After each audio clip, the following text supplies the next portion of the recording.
What's up, my dudes? It's the Vigorous Q&A again. Remember when I said I wasn't going to do Q&As anymore?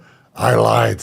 So welcome back. I see that the internet is not 100% up to speed, and please let me know if my audio sounds correctly, because I had to restart this or reformat this laptop and do a factory reset because Oblivion fried my circuitry. So I got up to level 30. I played a little bit too much Oblivion in my spare time. And then at one point or another, the laptop kind of stopped working. So I had to send it in for repairs. I bought a spare laptop in the meantime to work on and, watch TV with, because I usually watch TV with my laptop. And then I had to reinstall this one and do everything right. So the entire setup is redone. So please let me know if the audio sounds fine and how the video quality is. Because on my end, it shows 2 bars out of 4 or 2 bars out of 3. And I'm not really sure if that's enough internet speed to go around with. So let me know if the audio is correct, and then we can basically get started. Let's see. Guys, do me a solid. Let me know how the audio is. Come on, start typing. There's 52 people here. Not bad. Not bad what? How's the audio, guys? Come on. Let me know. Type it in the chat.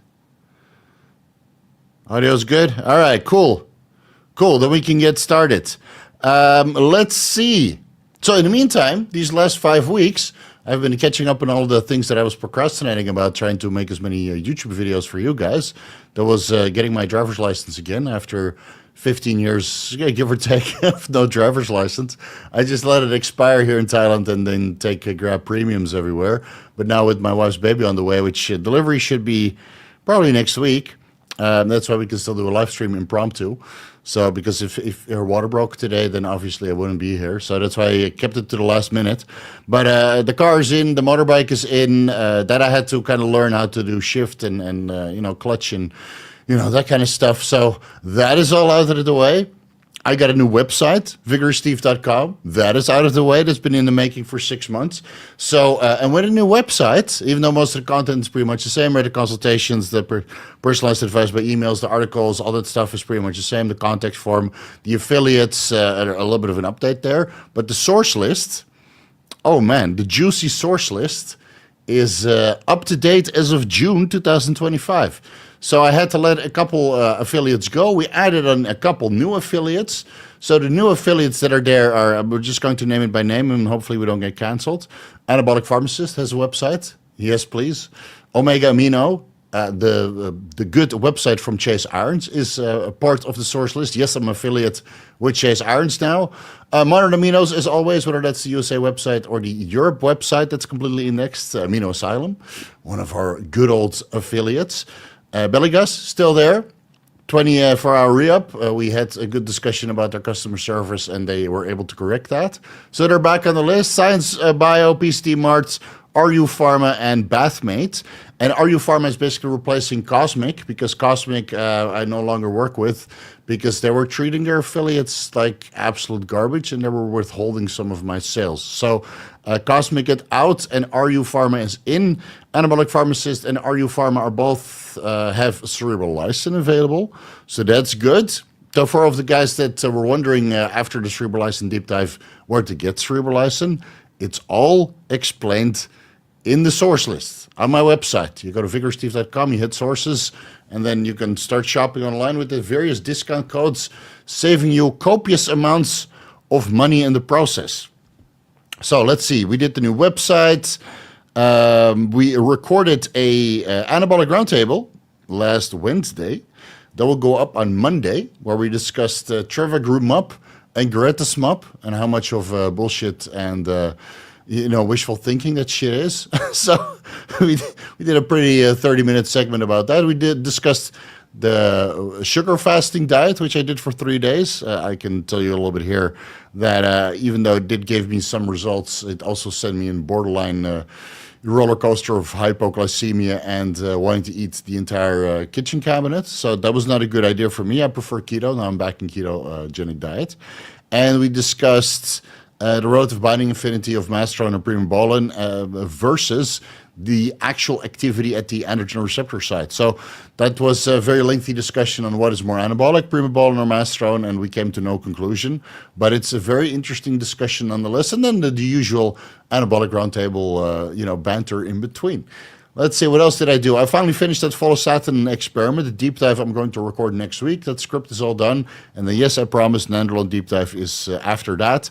But, again, since my wife can give birth at any fucking time now, and at least she can walk in and say that her water has broken. So please be patient. I'm doing the best I can with the limited time and resources I have good resources, but limited time.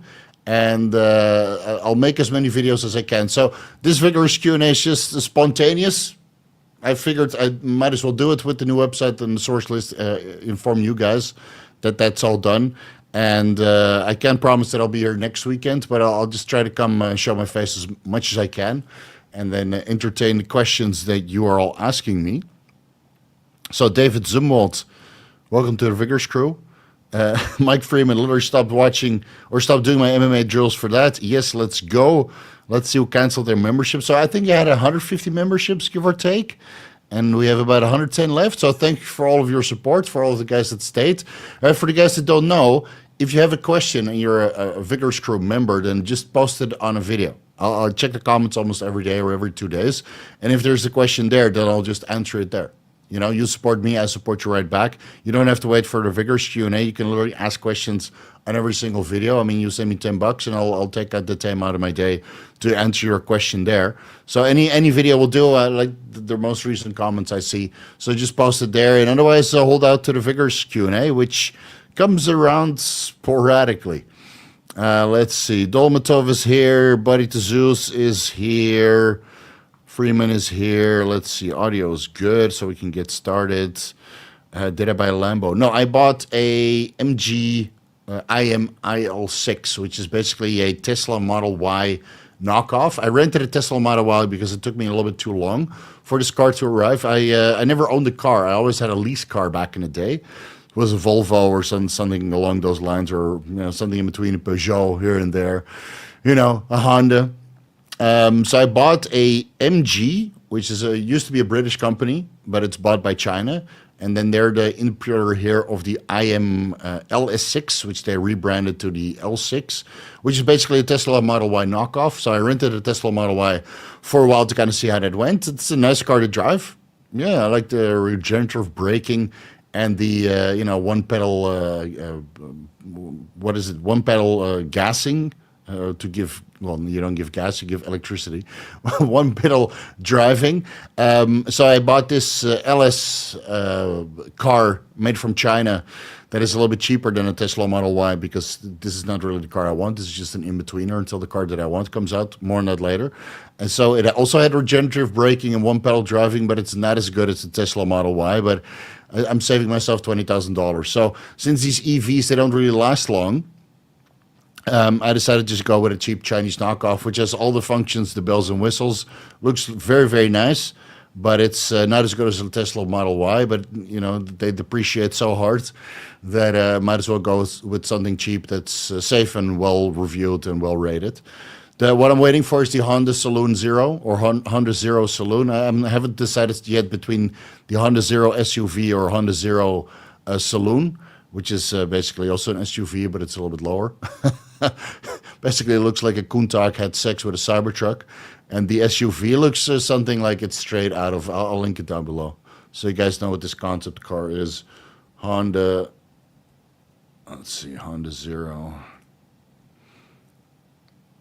That's what I really want, but it's a concept car right now. They will bring it to production, but it might take another year or so. So I'll drive this Honda, or this IM LS6 for a while. And then I'll probably flip it, sell it, and then see what it will do. I'll probably get half the money back. So this car was like $40,000, and I'll probably get 20 out of it. Sucks, but that's the reality of EV cars. And the reason why I went with EV is because in Thailand, obviously, it's a lot of traffic. a lot of traffic, so you want to sit in a very comfortable car that, is very easy to drive. So this is all the bells and whistles, all the, the functionalities. And again, it comes very close to the Tesla. So it's very fancy. And I will say that I drove a couple Chinese EV cars, and they know what they're doing over there. They know what they're doing. And then with all the tariffs and stuff, the Chinese cars are significantly cheaper than the Teslas. All right, what's next? Benjamin, what's up? Welcome back.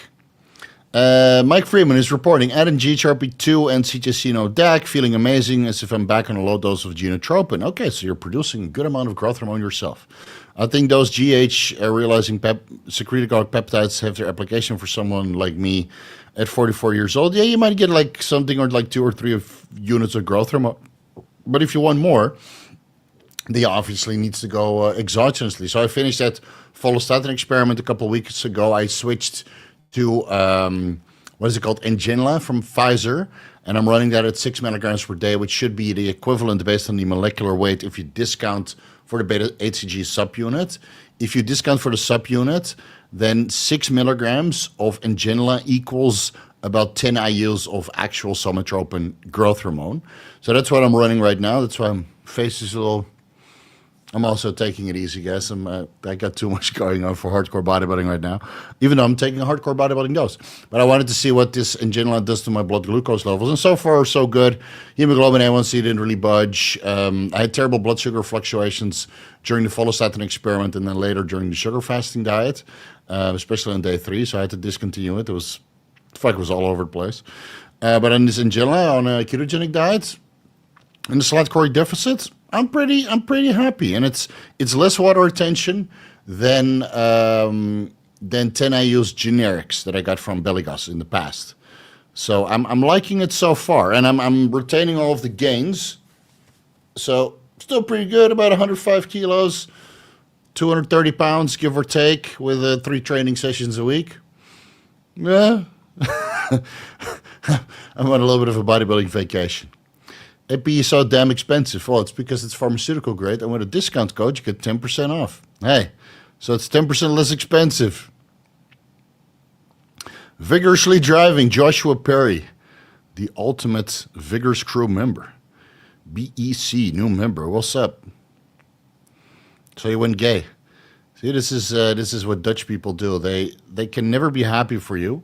They always have to bring you down, and it means you, my Dutch friend, are in timeout. Comments like that is exactly why I left Holland. And shit, fuck all people there. Yeah, they're here and you're here, and then they try to give you a shitty comment. You're gay, to bring you down to their level. It's not gonna work. I left a long time ago. People from Holland are fucking pathetic unless they move out. Go suck your own dick. I'm sure you can. Welcome back, Steve. The off-season lull just wasn't the same without your sets of knowledge and rips of truth. Glad you're back in rotation. Well, I'm not exactly in rotation. I'm just here to show my face again and give you guys a little bit of an update on what's going on. And, next, I expect my wife to deliver next week. So next weekend I won't be here, and the weekend after I won't be here. But, well, I'll try to show my face in July again, but at least I got an anabolic roundtable on the way. So, lots of good stuff on the way. Let's see. I'll be back after 2 years. I'll be back soon after 2 years trying to get my natural levels back to normal. I'm going on TRT plus. All right. Good luck. Good luck with that. Do you have a beef with Todd Lee, or is there any chance of sitting down at some point? No, I realized that he was just started slowly talking more crap. So I unfollowed him, and I don't follow what he has to say. And I never really found much value in his content. I know he wanted me on a podcast, and the other guy, the Overcome podcast, really wanted me on a podcast, and I basically both just ghosted them because I don't really want to do business or do content with those guys. And then they slowly started talking crap. So, it is what it is. I don't really care.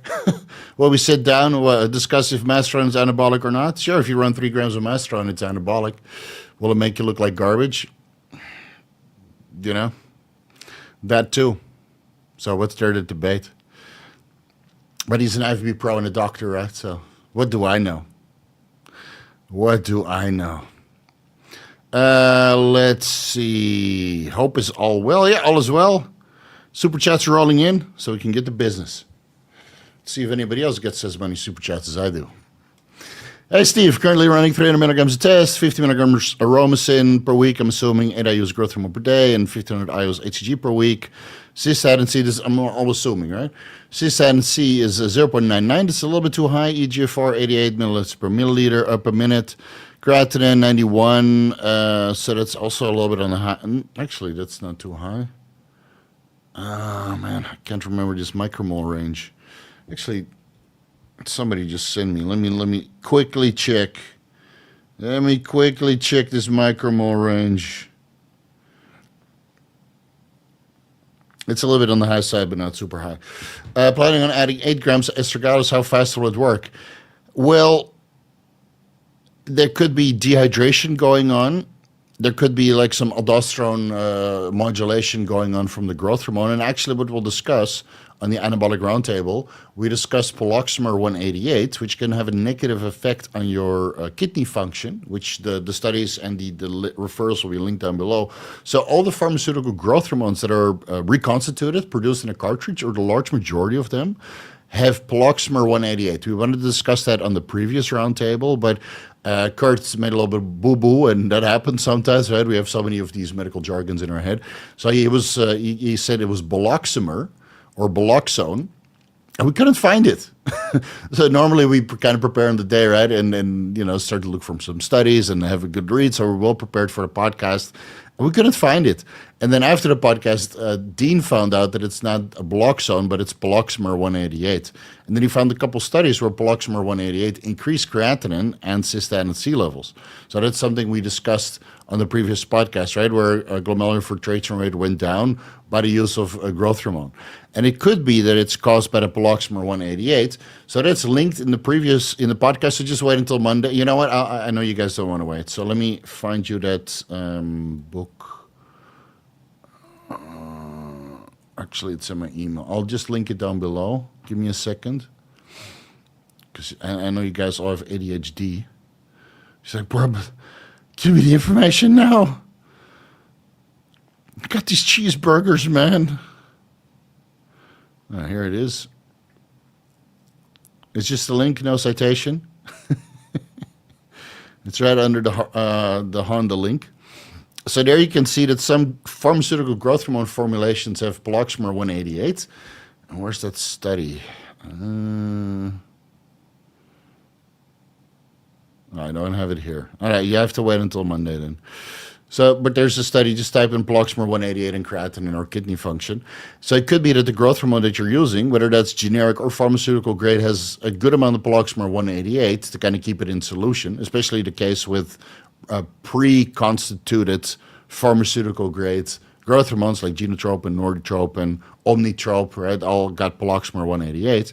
And that's actually worsening your kidney function by increasing, or at least increasing your cystatin C and creatinine levels. So hydration will improve that. Obviously, 6 to 8 grams of astragalus root extract will help with that. To kind of remove or reduce the inflammation around your kidneys, allowing for better filtration. And how fast will it work? It could be 1 month to 3 months before you really see dramatic changes. And in the meantime, you just got to see if that growth hormone that you're taking has Poloxamer 188, and otherwise change that for something else. Again, that's what the source list is there for. You got plenty of alternative options with discount codes.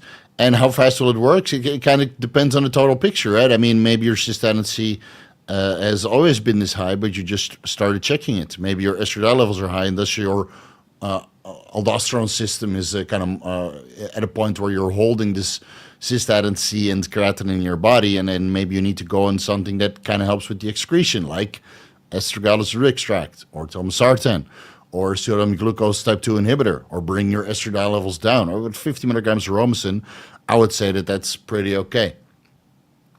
All right, let's move on to the next super chat. So I hope I give you some ideas. Well, you have a code for AP? Yes. Yeah, the website has gone live since Wednesday, and I got a code. And it's already been used 10 times or something. AP is like, dude, people are using your code. So I just indexed it on the source list. People go to the source list every fucking day.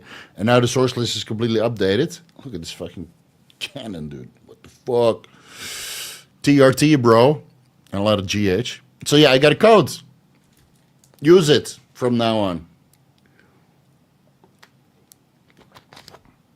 Get that 10% flying, man. Let's see. Zuderman, I'm getting gyno surgery July 31st. Watching all your videos to prep. My question is whether you dropped the growth protocol and when they cut into you. Ooh, snuff. What were you running during? I discussed all of that.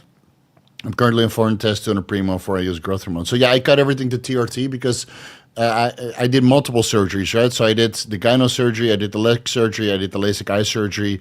So what was 2 or 3 weeks before I just cut down to TRT, took the growth hormone out, reduced my estradiol levels a little bit. I removed the Nandrolone, which is probably still active. I removed the Testosterone, which is probably still active.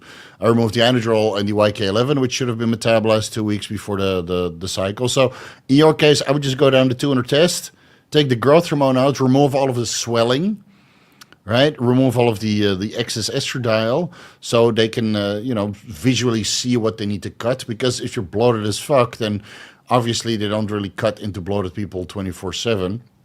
So if you have a lot of water retention, you make their job a little bit more difficult. So I made sure that all the water retention was removed, even though when I look at the video now, that I look like a fucking balloon. I look like a fucking water buffalo. And it was just not water only. I was morbidly obese and fat. I mean, it was the off season, so I like my off seasons old school, lots of food, lots of Anadrol, and lots of Deca. And I got a little bit chunky. I had like no abs and moobs, man boobs. It was great. And then I did the liposuction and the gyno surgery and I removed everything. And now it actually looks good. Just give me a few more months to sort out my shit, and then I'll do some progress pictures again.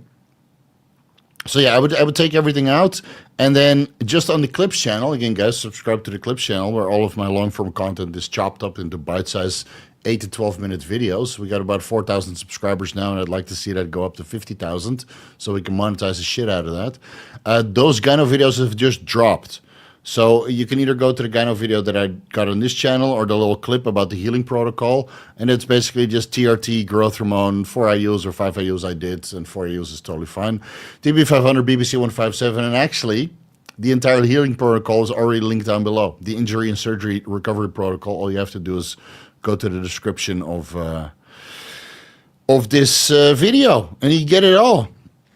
Boy or girl, you guys know or decided you found out that day. So we did IVF because after 1 year of trying naturally, even though my fertility parameters came back absolutely phenomenal, my wife is a little bit older. We tried 12 or 13 times natural, and then I was like, you know what, this could take like 2 years. And I've talked to people where it took like 2 years and they did IVF. So I was like, the money is there. Let's do IVF. So we did IVF. We ended up with 3 healthy embryos, 2 girls, 1 boy. And based on the implantation rates going up with each consecutive implantation, I decided I 100% want a son, but I only got 1 embryo, and I don't want to undergo another round of egg retrieval if needed. So I decided, after careful discussion with my wife, we have 2 girl embryos. Both are perfectly healthy. Already went through the DNA testing and everything, so no abnormalities, 100% healthy. Same with the boy. If I have 1 boy and it doesn't stick, we have to do this egg retrieval again. But if we do 1 girl and it doesn't stick, and then we do the boy, when we do the boy implantation, we have a higher chance. So it goes from 72 to 75 to 82 to 85%, something like this, as an example. So every time you implant, the percentages or the chances that it actually embeds and you have a live birth goes up.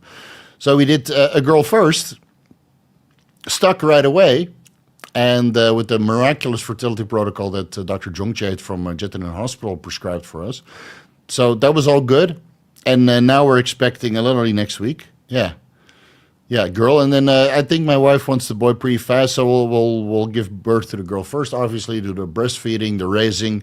And then when my wife had a couple periods and she's ready, then we'll do the boy. And fingers crossed it will stick because, well, I do need a fucking son, man. Because there's too much legacy to pass on. And again, if the boy doesn't stick, then we'll just do another round of egg retrieval, spend the money, and go through the entire process again. Fuck. But I think it's going to be okay. I really have a lot of faith in this doctor, Jettinen Hospital. Jongjae, he's one of the best. Super cool guy. had answers to all of my questions. And, a guy like me has a lot of questions for a guy like that. And yeah, I'm very happy, even though it cost me, it cost me more than a car. Yeah, well worth it though. But it is Steve, Steve, you seem refreshed. Glad to hear life is going well. Yeah, it's going well, man. It's going well. I had a good entry into Bitcoin, and then I had to sell again because, but we made some good gains along the way. And I had a lot of sleep the last couple of months, or the last couple of weeks. Yeah, I had a lot of sleep. So that's good. Yeah, and I'm a little bit less androgenic, being off 625 tests to 200 tests. Let's see. I ordered cheap and effective HCG from India. If I order it now and I get it shipped to Texas, would it be ruined by the time it gets to me?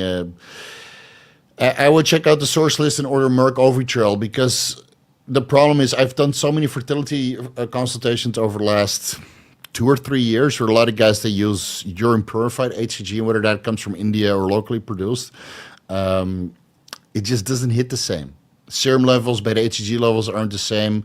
Fertility parameters aren't the same. I really discussed it at length in the HCG deep dive, that Merck Ovitrel recombinant HCG is the way to go. And whether you get that from India or Turkey or your local pharmacy, that doesn't really matter. Right? If fertility immediately isn't an issue, you're just trying to keep your balls going, okay, just use HCG. And if you ship it to Texas, I got urine purified HCG shipped in this kind of heat, and as long as it's not constituted, then it should be fine. It starts to degrade when you reconstitute it and you pierce the vacuum and you add water to it. And with bacteriostatic water, it lasts a little bit longer than sterile water. But after a while, it just starts to degrade if you keep it in the fridge. And otherwise you source it locally, man. There's domestic suppliers in the U.S. that can get you HCG. It's maybe a little bit more expensive, but then at least it's going to work.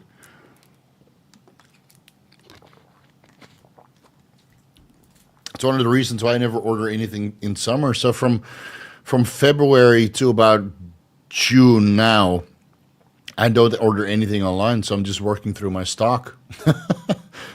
Luckily, I have a lot of stock. Well, I don't use HCG anymore because fuck me, man. I got billions of semen frozen, so there's no need to run HCG anymore. My libido's pretty good, and my balls are large enough. But yeah, if you want to keep your balls going, then just go with pricey domestic, or find a source that sells Merck Ovitrel, which is pretty stable during transport. Hey Steve, currently on TRT, 105 milligrams per week, injection every other day. I'm a high estradiol converter. Is Arimidex safe for the long term? So the problem with Arimidex over Aromasin is that Arimidex prevents the metabolism of cholesterol, and then for the same level of estradiol management, with Arimidex, you see that your total cholesterol and LDL go up a little bit compared to Aromasin, exemestane. So aromatase inhibitors in men that keep their serum estradiol levels in range, I haven't found any scientific evidence that's deleterious. It's what the TRT community likes to say. Oh, if you use aromatase inhibitors, you'll go blind and your hands will, grow above your grave. This kind of shit, which is honestly pathetic because there's no scientific evidence that shows that responsible and intelligent use of aromatase inhibitors in men have any kind of deleterious effects. What these guys don't understand, these TRT guys, is that if you extrapolate from the postmenopausal women with zero estradiol that then take an aromatase inhibitor like Arimidex, letrozole, or Aromasin to crush their serum estradiol to zero because they have postmenopausal breast cancer and they're not susceptible to Nolvadex or other kinds of treatments, of course you're going to get side effects. Of course you're going to get hot flashes and loss of bone mineral density and dry skin and connective tissue issues and all that kind of stuff. It has nothing to do with the aromatase inhibitor. It has to do with your estradiol being low to begin with and then crushing it to zero. We only recommend that in the bodybuilding space for 1 to 2 weeks leading into a bodybuilding contest when there's something to win. Now, you do TRT, so you're probably not competing in a bodybuilding contest. So why don't you take Aromasin responsibly, 6.25 milligrams maybe Monday, Wednesday, Friday. Go check your blood work 4 weeks into that, and then bring your estradiol levels to the top of the reference range where I totally feel that it's safe for libido, favorable for your lipid levels, favorable for your sexual binding globulin levels, favorable for your cognitive function and your mood and all of that stuff. So, yeah, and then feel free to watch the aromatase inhibitors and the estradiol videos on my YouTube channel where they're fully cited. Unlike the other TRT fucking losers, right? That just spew bullshit. It's not safe, and then they have no scientific evidence to back it up. And if they do have scientific evidence to back it up, it's in postmenopausal women with breast cancer. Do you identify as a postmenopausal woman with breast cancer? I certainly don't. I take 6.25 milligrams of Aromasin Monday, Friday with my 100 milligrams of testosterone propionate. Twice a week. All good. Joe Hansen, what's up? Clip channel is dope. Thanks. Happy to hear it. They got to grow that fucking audience, though. Is a 93 EGFR decent? 500 test, 300 primo. It could always be better, but if it's based on creatinine, it's not the full story. So check your cystatin C, check your creatinine in serum versus your urine, and do a GFR test using a 24-hour urine collection test. Like the E in EGFR stands for estimated. So again, nobody's going to have a 100% or 110% EGFR on cycle because you produce more creatinine. And if you want to get a GFR of 100 to 110, then you have to do a 24-hour urine collection test, and you see that you filter creatinine at adequate amounts, you just produce more, and thus the number on paper is a little bit higher. Check your cystatin C.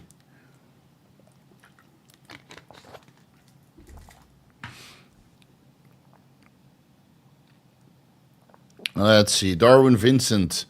Also, 2,226 nanograms per deciliter on total testosterone, 7,707 free. Seems a bit high on the free, but isn't that a good thing? Good to see a return of the king life. Yeah, I mean, again, you give me two numbers, but I don't know the total picture. So what about your sexual binding globulin? What about your estradiol? What about how you feel? What about your anabolism? I mean, you have to look into the total picture, guys. We don't treat the numbers on paper. We treat the patient. So if you went into blood work and you felt absolutely fine, and then you see your numbers, you're like, holy fucking dog shit, my total testosterone is over 2,000 and my free is over 700. Suddenly I feel weird. I mean, I would feel weirder on your bank account if it looks like that. I have $2,000 in my bank account, and then you should feel weird. That's alarming. Unless it's the day before your salary, then it's still okay. And you have your savings accounts, right? But you have to go, for all the guys that don't understand blood work, first write down on a piece of paper how you feel. You can grade yourself on a star scale from 1 to 5 or a numbering scale from 1 to 5. Libido, 1 to 5. Is it a 5? Good. Mood, 1 to 5, 3. Due to social and the world's news. Energy levels in the gym, 1 to 5, 5. Okay, sleep quality, 4. Okay, you go through the list of how you feel, your little diary, and then you go in for blood work, and you see if you could possibly give yourself an explanation on why certain ratings of yourself are off. Now, with this, I don't see a reason. Your sleep quality might be a little bit impaired, right? But fuck, man, the guilty conscience can also impair your sleep quality, or taking too much caffeine at night can also impair your sleep quality. So you go through that checklist. It seems totally fine to me. My free is way higher. My total testosterone is way higher. But you have to look into the good thing, into the total picture. So with this, I honestly can't say anything, dude. What's the best way to increase SHBG? Pre-testosterone replacement therapy, blood work show 112 SHBG naturally low. That's very low for natural. After TRT and a few cycles, now it ranges from 3 to 6. So increasing growth or sexual binding globulin is estradiol, thyroid hormones, and a ketogenic diet or a carnivore diet or fasting. So those 5. And then you can use Nolvadex or testosterone, ecdysterone, or estradiol, exogenous estradiol, right? But these 5 are basically like the basics that are sustainable. So keeping your estradiol high, having your thyroid function on point, which is hard on a ketogenic diet, because growth hormone, insulin, and low thyroid, obviously, and exogenous testosterone all bring your SHBG down. So if you have high testosterone, your estradiol also need to be high. And if you have high insulin, then you can bring your high insulin down by taking the carbohydrates out. And then sorry, but that's the ketogenic diet finger. If your metabolism isn't good because you don't take iodine, selenium, enough calories, then your metabolism isn't good. So you do the opposite. You eat at least enough calories on a ketogenic diet to keep your metabolism going. And otherwise you supplement with a little bit of T4 if you're taking growth hormone. So you have to look into the total picture. I have a video on this, obviously, as you guys know, right? You could have typed in SHBG on and then you get like 3 videos. So, but an SHBG of 12, I've never seen that in a natural, unless you're doing a sugar fasting diet. You're basically pounding sugar all day, and then your insulin response is very, very high, and then your SHBG levels will be low, right? Or you have some sort of metabolic disorder where your thyroid levels are absolutely zero, or you're androgen deficient. Actually, no, an androgen deficiency, well, you would also be estrogen deficient, so it could be. But yeah, look at the total picture again. With this information that you're giving me, I need a little bit more. And watch the SHBG video in the meantime, because that is obviously, where all the information is presented. What do you think about erythrocytes? I have a deep dive on that. Go give that a watch. I think it's absolutely fantastic for people who need appetite management, and I can't wait to be back on it. Yeah, after this Ngenla experiment. Paul Jaramillo, glad you're back. I would prefer something hair safe to add to test. Small dose Deca gave me good results, but it killed my dopamine. Is Primo or Get the Fuck Out or something else I could consider? I think the only hair safe compounds in your case are more test and then a method to control your 5-alpha reductase inhibitors. And that doesn't have to be finasteride or dutasteride. You could do a nandrolone only cycle, but if it also already killed your libido with test, then it's probably not a good idea. So I would just add in more test and then a method to keep your serum DHT levels under control, and use a topical androgen blocker like RU58841, whatever zip code that is. Or I would not use minoxidil. I would not use ketoconazole because they inhibit several steps of the sexual hormone cascade, and just people get long-lasting effects.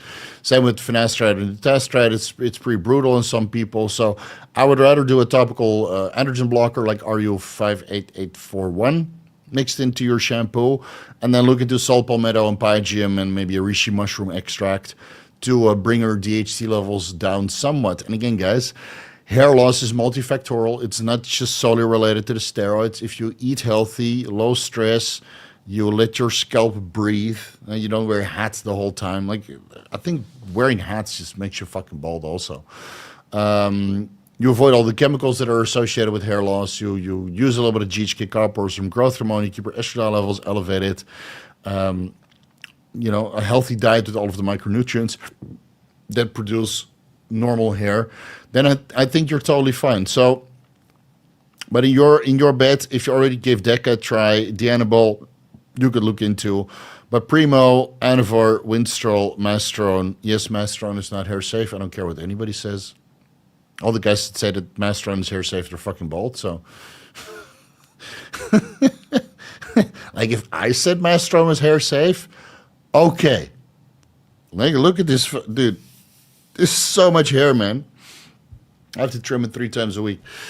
But all the guys that say that Master and hair safe, they got, they don't have it, hair like this. They don't have it like this. They look like ashtrays. So no, I don't think that any compounds are hair safe besides nandrolone only cycles with maybe a little bit of a Dianabol base. But if you already gave that a try, then more tests and a method to kind of block and prevent the conversion, that's the way to go. And otherwise, you're going to have to make a choice, man. You're going to have to make a choice because it's, acne, multifactorial, hair loss, multifactorial, gyno, multifactorial, those 3 of the top level side effects, then the cardiovascular disease and the internal stuff. It's not just one thing. Gyno is not just estradiol acne is not just estradiol, and hair loss is not just DHT. So please, educate yourself. Benjamin, what's up? I'm getting Humatrope much cheaper than Genotropin in Chile Pharmaceutical or in the Chile pharmacies. Is it worth the switch and increase from 3 to 4 IUs? Which site shall I look for with Humatrope? No, it's totally fine, man. I used Humatrope, I used Omnitrope, I used Genotropin. Just go with the cheapest option, man. Just go with the cheapest option. Like, if you reach 5 IUs on a particular pharmaceutical growth hormone and you start to retain water and you switch to another brand, you get less water retention, but it's more expensive, then it's a trade-off. Right? But Genotropin and Humatrope usually gave me the same amount of water retention. So on this Ngenla, I get less water retention. I still have, like, veins in my ankles, which is on growth hormone. I mean, my face is still a bit puffy. But it's the end of the day, dude. It's like 12:40 at midnight. I woke up 11 or 13 hours ago at 12 o'clock in the afternoon. I've had 4 meals in me so far, a boatload of sodium. So, of course, I'm going to be a little bit puffy. But my ankles are still shredded. Not shredded, but I have some veins in them, which is, on 4 I use Genotropin or Humatrope I did not have. So maybe the Ngenla isn't working. Maybe it isn't working, or maybe it's just spaced out over a longer period of time that prevents some sort of water retention. Like, I think I look pretty dry, you know? I mean, I think it's pretty good. So, well, look at this whole fucking thing just running through my... it's because I'm on TRT now. I think that's pretty good, man, for 10 IUs GH. Need some carbs. Need to go to the gym more often. Steve, how often do you go to the gym? 3 times a week. Less than I should be for the amount of growth hormone that I'm on. So no, man, just go with the cheapest option, right? You don't make money taking drugs. You make money racing fucking motorbikes. So, you know, go with the cheap stuff. Let's see, Patrick. My buddy has pens of Norditropin that were prescribed at least 6 to 10 years ago and have been sitting in his fridge since. Expiration date 2022. Are these garbage or worth buying at $1 to $2 per milligram? No, they're garbage, man. Tell your buddy to give me a call and I'll gladly take them off. I'll pay for shipping and then I'll dispose of it here because that's gone, man. It's, 3 years expired. It's useless. It's completely You know where I'm going with this, right? After the Ngenla, I'll run 10 IUs fucking Norditropin per day, baby. No, it should be good, man. If he keeps it in the same... if it was in the fridge and it's not cloudy, buy 1 pen, do the blood work, and then buy the rest. So I think it's totally fine. I've ran Norditropin... I'll tell you this thing. I bought a boatload of Increlex, right? And I haven't touched it because you fuckers wanted to see the Follistatin experiment and this and that. So I haven't touched any Increlex for 7 months now. And then I look at the expiration date and it's literally expiring September 2025. So I got like 8 boxes or 10 boxes of, no, 8 boxes of Increlex that I need to finish, obviously, which I have no idea when or why or how. Don't ask. So I will just let it expire, and as long as it stays in the fridge, and these are also pre-constituted, just like Norditropin, I will just let it sit in the fridge and use it when I need it. And if it runs after the expiration date, okay, and it's a little bit less potent, fuck it, I'll go to 1 milligram or 2 milligrams per day. And you can do the same thing, right? You buy 1 pen off your friend, you do the 10 IU shot in the DEL 2.5 hours before drawing blood. That's the best way to absorb and help with serum levels. And if it tests around 32 to 36 nanograms per deciliter or milliliter, then it's totally fine. Spend the money. You know, like $1 to $2 per milligram. That's $1 to $2 per 3 IUs. That's fucking a great price, man. And I don't think it lost that much potency. So buy 1 pen, do the blood work, and then buy the rest. And if you don't want it, I'll gladly take it off of your friend for that price. Yeah. You know, and I get a lot of GH for free, but at this price, I don't mind stocking up a little bit more. Adrian, what's up, guys? Subscribe to Adrian Krog's YouTube channel. He just joined the, let me link it down below. He's got some good insights. And I think he's trying to make a career change. So Adrian, I'll post your Instagram down below. Oh, you got 8,000 followers. That's good, man. Look at those fucking thumbnails. Holy moly. All right, post it down below. Guys, subscribe to Adrian. This guy knows how to eat and go on a holiday. Let's see. First, we already tried side effects a few days ago. Almost went to the ER. Okay. Ate popcorn before bed. Woke up feeling like in my stomach had shut down. No movement, puking, pain all day. Likely mix of high erythrocyte, pantoprazole, and fiber. Oop. So it sounds like you got mad constipated. Yeah, that happens.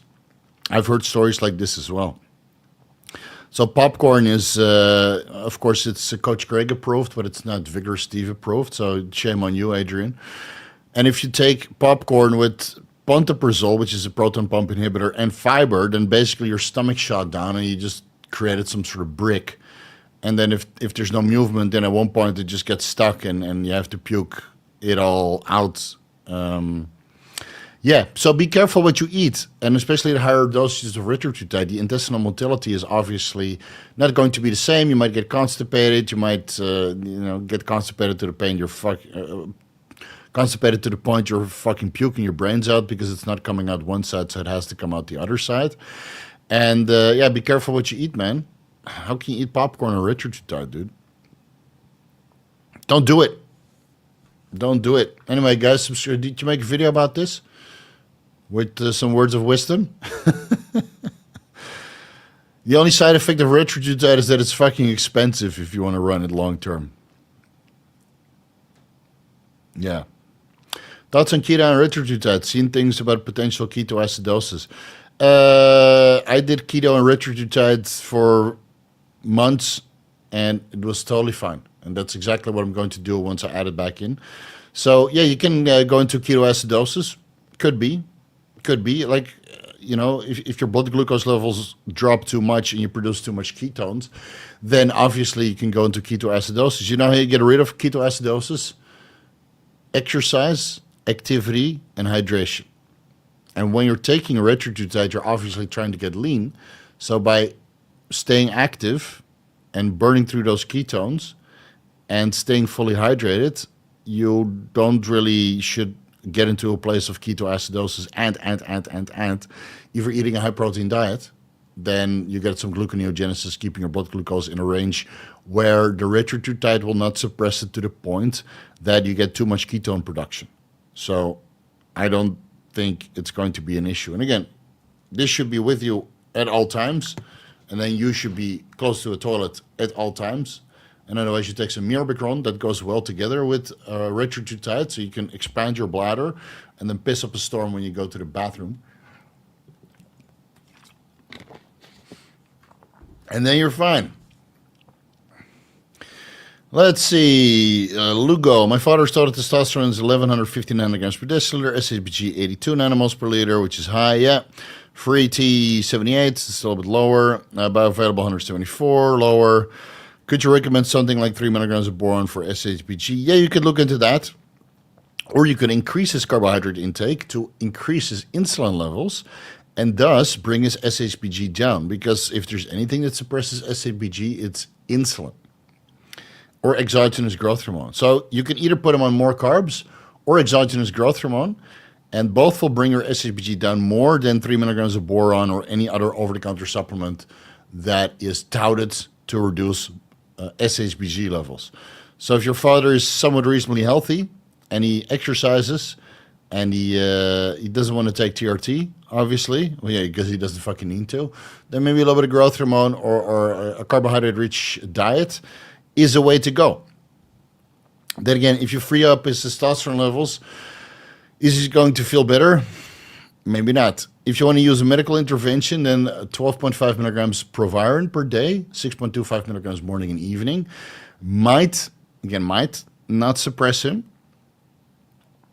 will drop his SHBG to 40 by half at that low of a dose, and then free up his testosterone and increase his bioavailable testosterone. His total testosterone might reduce a little bit, obviously, because now there's more free testosterone converting into estradiol. But Proviron lowers estradiol conversion. So, serum estradiol might still end up the same, but still, because there's more free testosterone, you get more conversion into other stuff like estradiol potentially, or direct testosterone certainly, and just general metabolism through the 3-alpha-hydroxysteroid dehydrogenase enzymes, and that just makes it inactive.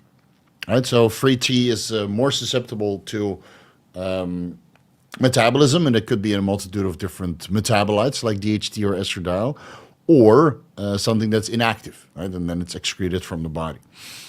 So yeah, 3 milligrams boron per day you can try. I don't think it's going to make a difference. Diet rich in carbohydrates is going to make a difference. Exogenous growth hormone 2 to 3 IUs before bed will certainly make a difference. And otherwise, just low dose Proviron, man.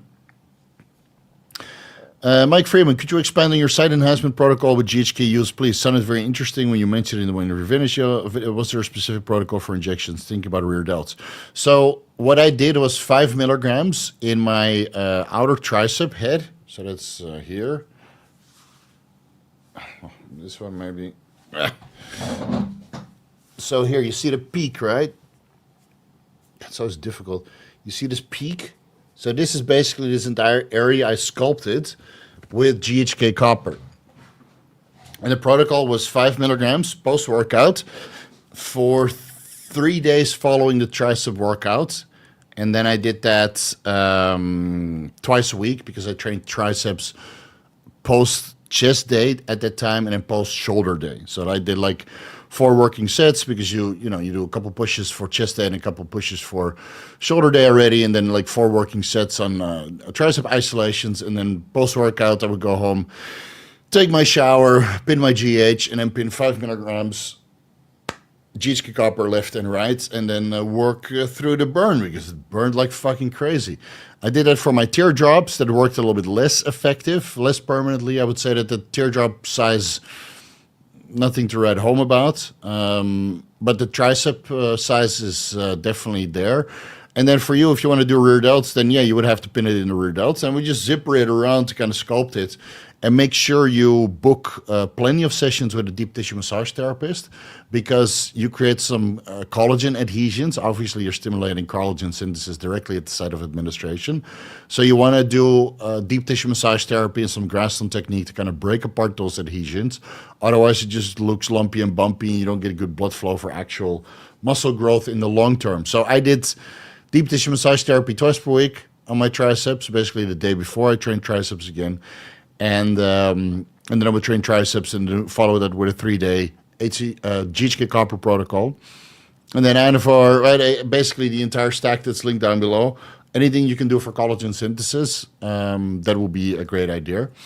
And I've recommended this protocol to several people to spike smaller body parts, whether that's shoulders, triceps, or biceps. And it seems to work. Now for chest, back, quads, no.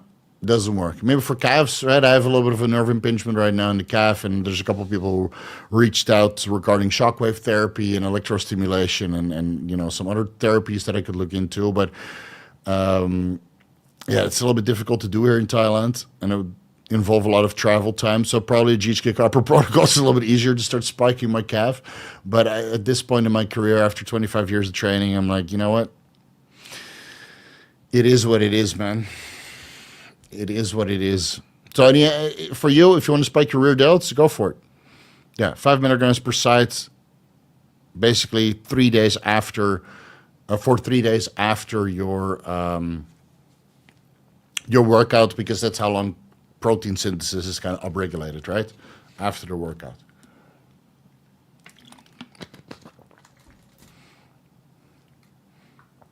Let's see. Low SHBG guy here. Blood work is good. Insulin, thyroid, all the rest. Free T, 2,400 total. 58 estradiol 3. Is that picograms per milliliter or picomoles per liter? Because that's a big difference. Estradiol is now 135. No change to SHBG. Strange.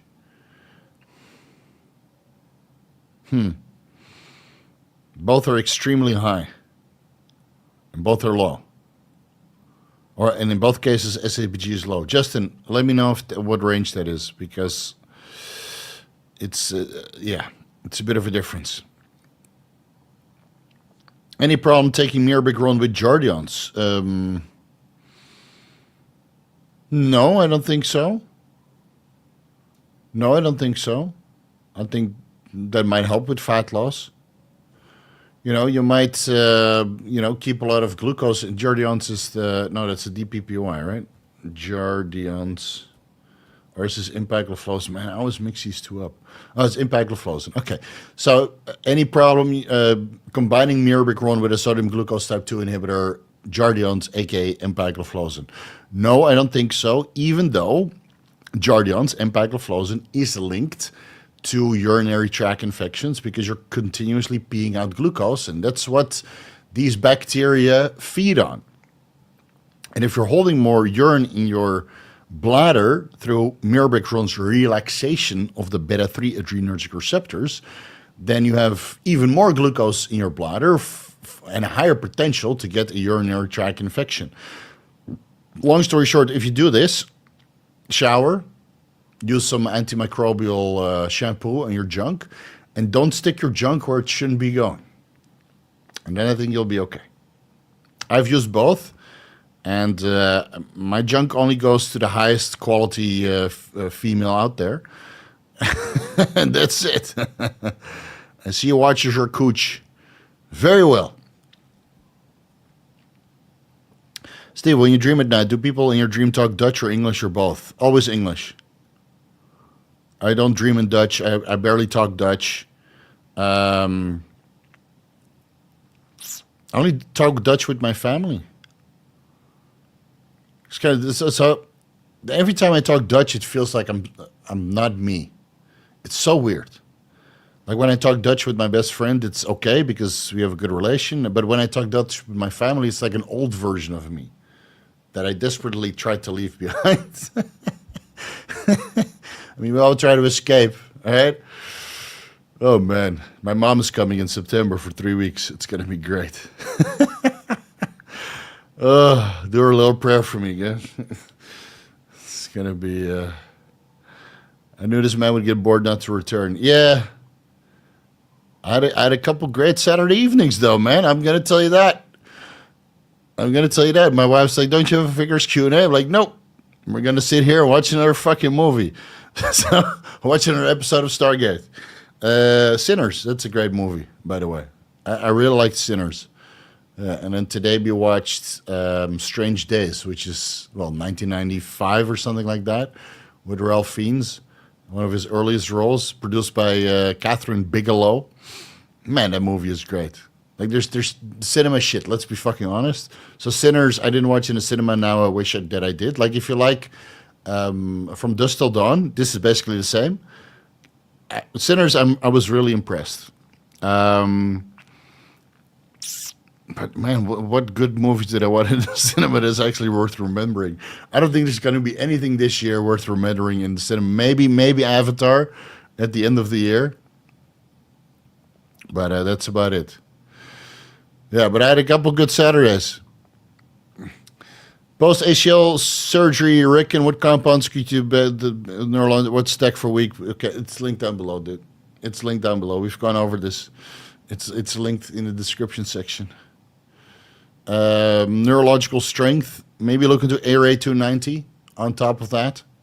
ARA 290, 5 milligrams per day around the site of injury. But scar tissue removal surgery coming up soon too. So if you have scar tissue and you have to remove scar tissue, then obviously you create a little bit of new scar tissue, and then you might want to avoid the BPC 157 and TB 500 for about 2 weeks after surgery, because that might exacerbate the return of the scar tissue.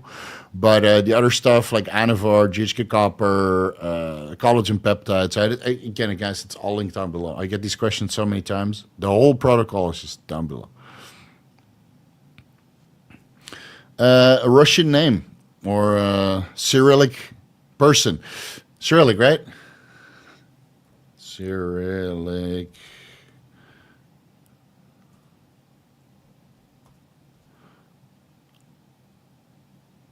Russian, Ukrainian, Bulgarian. All right, one of those. No fighting, guys. No fighting. I'm a 43-year-old natural bodybuilder, 170 centimeters, 95 kilos, body mass index 20%. Is it sustainable if I microdose 10 milligrams Anavar as a pre-workout 14 days on, 40 days off for 2 years, for example? Side effects. Side effects is that you turn yourself into a beta cuck because real men inject. And if you're Russian, Ukrainian, or Bulgarian, you're probably more masculine than most people on the planet. You guys live a tough life. And you should not be as scared to inject. So, Anavar, yes, in the scientific evidence, it shows it doesn't downregulate luteinizing hormone and follicle stimulating hormone that badly. But if you're going to go the steroid route, then just fucking take TRT, man. You're 43 years old, just take TRT, dude. Please just take TRT, man. The fuck? Why are you even thinking about this? All right? Next time, how much is this NOK? NOK to USD. Norwegian krone. You're Russian or living in Norwegia. That's $10. Okay. Next time, what you're going to do, instead of asking this question, you're going to go buy yourself a bottle of Beluga Gold. Give yourself a shot of Beluga Gold. And then stand in front of the mirror. Cheers to yourself, Nazdrovya, or Nazdrovye, and then say, I'm a fucking man, I drink the best fucking vodka I can find, and I inject like a man. There's no Anavar-only cycles. That's what 16-year-old broccoli boys do. Or do you identify as a 16-year-old broccoli boy? I didn't think so. So, you know what to do. It's not sustainable. It's fucking gay. It's a bad idea. The side effects is that your testicles will fall off. Let's make a short out of that. Hey, Steve, best way to remove body hair? Well, I just did that today. You see nothing. You have a little bit of, the little screws and scratches in here. Phillips One Blade. And then the second best, actually the first best way to remove body hair is you get yourself a nice submissive Asian girlfriend so she can shave it for you. I did it myself, right? My wife's not a submissive Asian girlfriend. She's a fucking total baddie Asian wife.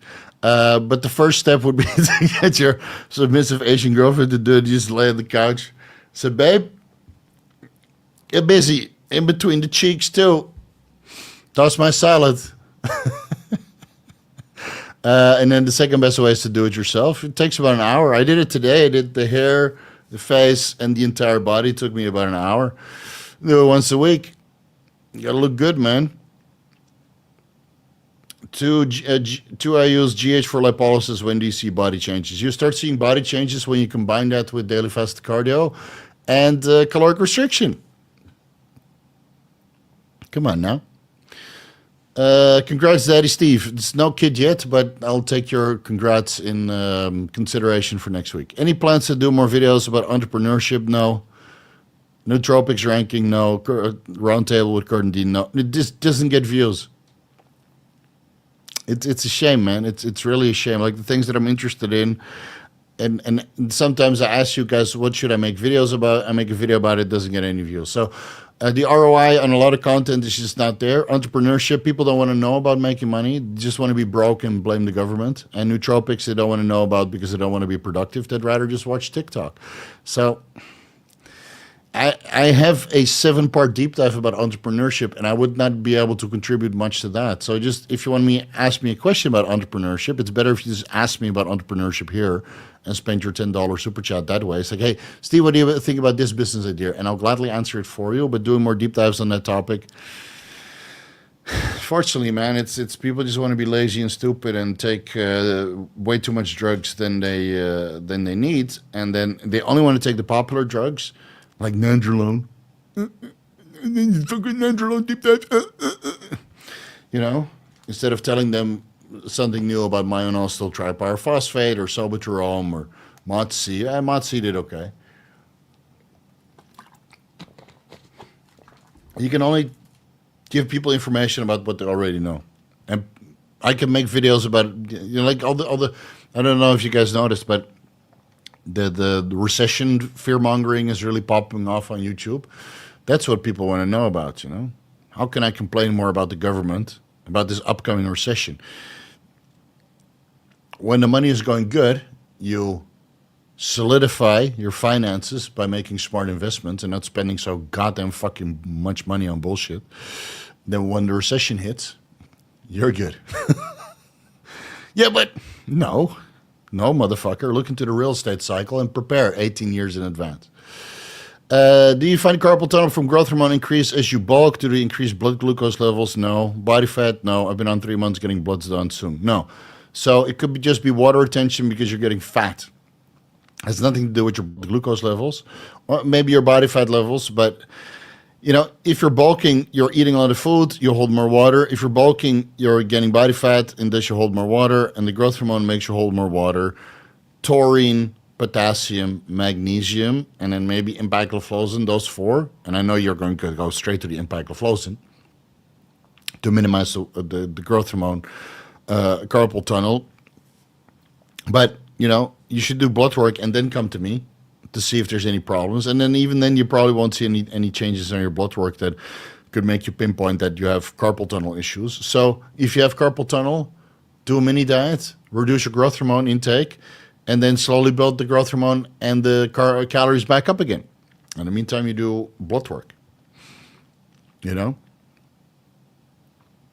So, but I never had problems with carpal tunnel syndrome because my sodium intake is consistent, my potassium intake is consistent, my magnesium intake is consistent. I'm always taking taurine, whether it causes cancer or not, whether it's anti-aging or not, whether it's this or that or not. It's all this new scientific evidence that science bros with no fucking muscle in their body, you know, want to regurgitate. Taurine, potassium, magnesium, and consistent sodium intake, and then you slowly build your growth hormone up over time, and you'll be fine.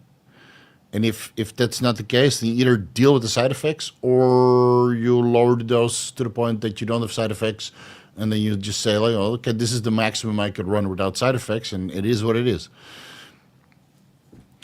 Estradiol-free tea or picomoles per liter. So you had 330 picomoles per liter in your estradiol. Yeah, that's pretty fucking high. SHBG is nanomole. I'm a strong estradiol converter, so whether I cycle or not, TRT never goes higher than 6. Diet on point, cutting at the moment. All right, let's scroll back a little bit. So you're always low. Your estradiol is way too high. Bring that down to like 150, 160. 135 is good. That's the normal range. And then maybe you want to look into T4, something like that. Or again, a ketogenic diet. But if everything is good, your libido is good, your sex drive is good, your mental well-being, your anabolism is good, then just leave the SHBG where it is, you know? We only start manipulating SHBG when it's a problem. If you don't have a problem, then why would you go through all that length to manipulate it? Hi. Been on a caloric surplus for 4 weeks on cycle, up 6 pounds. Lately, I can't tolerate the food like I did in the first 3 weeks. Any tips? Reduce your calories a little bit and add in a little bit of cardio. And take the retrogutide out. Any tips? Couldn't eat 2 slices of pizza without wanting to puke. Okay, so sounds like you have some digestive issues. Maybe you need to take the oral steroids out. Cardio every fucking morning, whether it's off season or during bulk, during the off season. Every single day for cardiovascular health and to kind of acclimatize your body to this ever-increasing body weight. 6 pounds, 4 weeks, it's not too bad. And maybe you have digestive issues. Maybe you shouldn't eat pizza. Maybe it's just your body telling you, like, pizza, bro, it's fucking disgusting. Don't give me this pineapple and ham shit. Give me some Lebanese food. Give me some hamburgers. Or give me some fucking IHOP pancakes. Maybe it's your body telling you that pizzas are no bueno. You know, and maybe you've been eating the same foods the whole time. Maybe you got a food allergy. Maybe you need to do a food allergy test. Maybe you have intestinal inflammation. Maybe you need to take BBC 157. There's so much things that could be wrong with your intestinal tract. And if you can't eat the food that you should be eating, just take a step back, reduce the calories, remove all of the food that are causing you issues, and then start fresh again. You know? There's so much things you can look into. But yeah, clearly it's not working, so you need to make a change. I'm so deep in the altcoin accumulation, it's scary. Yeah, that's very scary, especially considering that the altcoins keep going down and Bitcoin keeps going up. Well, not right now. Where are we? 105? 105. Boring. You get an FOMC meeting next week, right? Oh, man. Bitcoin's so boring until it suddenly starts moving. Majority say all season won't happen this time. I'm taking that risk. Yeah, I would only put money into altcoins when they actually start moving. You don't have to accumulate now. Why don't you put it in assets to actually move? You know? And you can always do a small trade on Pepe or some shit coin that, you know, Bitcoin dumps, Pepe dumps, and you get in when Bitcoin stabilizes and then goes up. And Bitcoin comes back 5% and Pepe comes back 30%. You know? So, something like that. But you do a short-term trades. You don't... I would only buy altcoins when it's altcoin season. If there's no signs of an altcoin season, you know, the Ethereum broke out. So there was a trade there, which I missed. I don't fucking care. I'd rather be in Bitcoin. Look at the fucking Bitcoin dominance, man. Why are you in altcoins? And again, you could just let it sit, keep accumulating, and then wait until altcoin season happens. I'm sure it will happen. But when it will happen, I don't know. I'd rather keep that money free for assets that are moving. Total T44. Fuck, man. TSH is normal. Okay, I've been in a caloric deficit for 4 months now. 9% body fat, to about 11% body fat. Could my thyroid numbers be low from the long caloric deficit? Yes, but out of the top of my head, I don't know where they are on the range. So total T3 looks a little bit low from what I remember, but I'm not entirely sure because you didn't include the range. TSH seems a little bit low, but it could be a moment in time. So I don't know. Do a refeed for a couple days, see what happens. You know?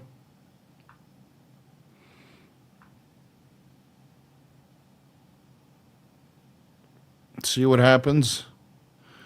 Been buying Donald Trump war trade for months. I did the same in 2020.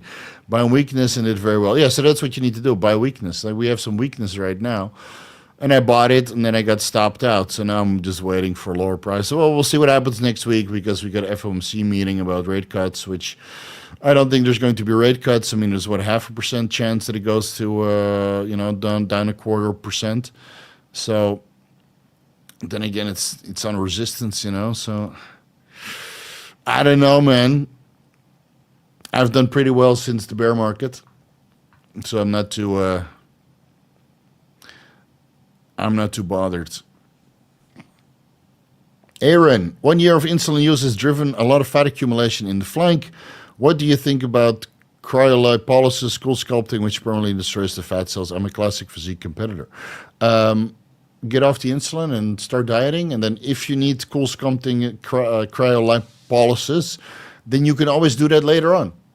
But if you're a classic physique competitor, then you probably can just get shredded without it. I've never talked to anybody who's done it. I've looked into it, cool sculpting and cryolipolysis, but I don't know. It doesn't really seem so convincing in the before and after pictures. And again, I've never seen it happen on people that get absolutely shredded. And otherwise, I would have done it myself. But I went with liposuction. So the liposuction made a huge difference. Now that I'm a lot leaner on the lower chest, I can see the outline at, 10% body fat.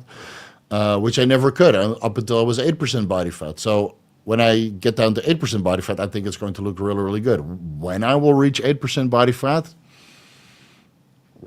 I don't fucking know, man. I'm going to take it easy for the next couple of months. Just cruising and eating healthy. I'm sure I'll slowly get leaner, but it's not really a priority right now. So take the insulin out, do your regular diet, get shredded, and then if you still have a little bit of fat, which probably goes away, then you can do cryolipolysis and cool sculpting after you discuss with the doctor what the appropriate recovery process is, and then time that according to your next show.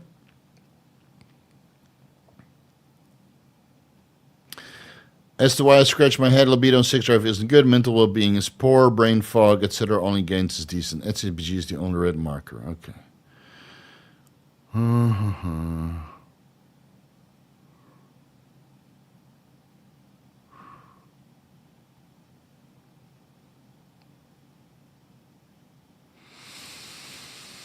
Could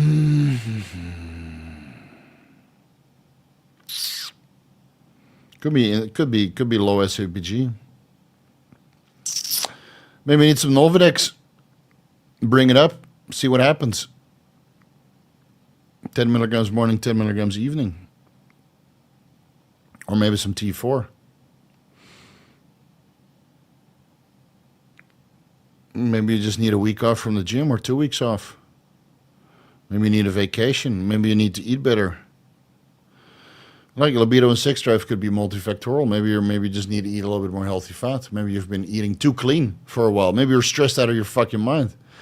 Maybe your finances are not good. Maybe your wife is not hot. And maybe you need to change the wife. It's, you know, if mental well-being is poor, then I would not say that that's solely related to SHBG. That sounds related to your life. So maybe it's not the SHBG, but maybe you need to look into your life. Brain fog. You know, only gains is decent. So maybe you put all of your energy into the gains, and there's no calories and mental fortitude left for libido, sex drive, and mental well-being. So maybe you need 2 weeks off. Give it a try, dude. Take 2 weeks off and eat a little bit better, and then see what happens. And otherwise, you know, you had 2 weeks of free time, but you could play Oblivion.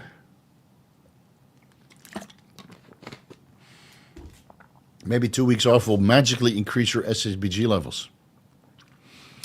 Cryo is crap. Yeah, Han Solo wasn't very happy. I love you. I know. And then it took them a whole fucking 30 minutes to get him out of that. I missed you, bro. I missed you too, man. Joshua's my fucking internet homie. I see Joshua pop in on fucking on the Anabolic podcast with Kurt, or with Paul Burnett and the crew, and then everybody's like, Joshua's a fucking legend. Joshua, are you going to the Mr. Olympia? Chase has been basically forcing me to go. I haven't booked the ticket yet. When is the baby due? Well, technically, we're due any time now, so I hope next week. Because I've been waiting for a baby now for like 2.5 years. So that stork better come fast. Is it a stork?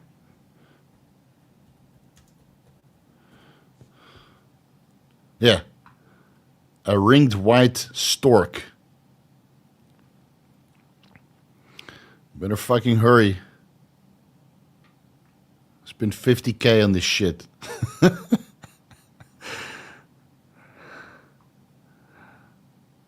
Yeah. So next week, I hope. I really hope next week. I got the car. I can drive my wife to the hospital when her water breaks. And now the route. We got the baby thingy.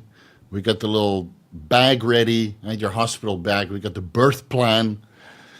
We got the full legal name. We got everything ready, dude. All we have to do is wait. All we have to do is wait, and then I'm gonna turn myself into a full-blown dad bod. And I have a Cohiba Behiki 54, or is it 56? So it's for the guys that know cigars. Cigars is usually 2 or 3 leaves. I did 3 for a good one. So let's say you have a Maduro number 5. That's Cohiba Maduro number 5. That's 2 regular ones, and then one of these leaves is the outside one is like marinated, impregnated with I don't know, some cognac or something, some flavor. And a Behike has 4 leaves, and one of them is like from the top of the plant, which is supposedly too flavorful, too bitter, or something like that. So they put that in the Behike, and they're like $300, and that will be yeah. I've been saving that one for when my daughter is born, because that will be my biggest accomplishment. Everything else will be I don't know, traveling the world, marrying my wife. That was good. That was good. 10 years still strong, becoming financially secure. You know, that's always an ongoing process. But yeah, when I was 30, when I reached that financial security, that was a huge accomplishment. But I think this will be the biggest one. And then everything starts anew because then you have to kind of see it through, right?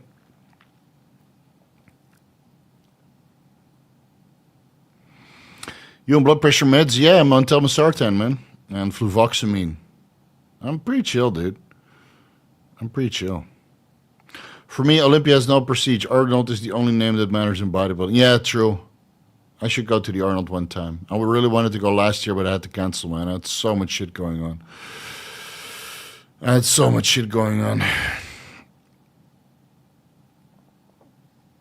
Time bomb. Best time I had in life when I was watching my kids grow to school age. Just passes fast. Yeah.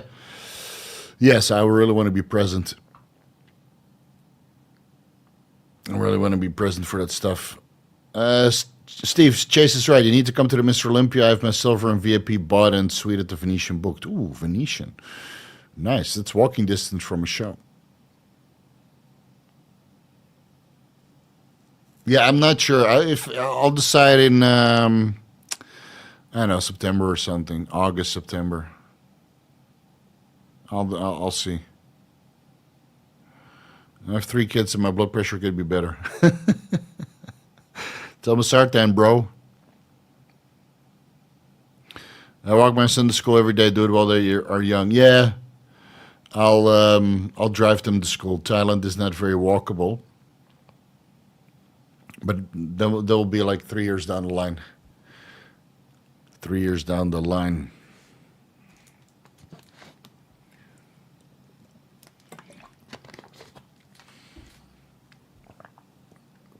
How far apart should I space fat from carbs to keep fat storage at a minimum? Don't worry about it. Do not worry about it, dude. It's not worth the stress. Just fucking eat healthy and you'll be okay. What do you think is the best site to get steroids from?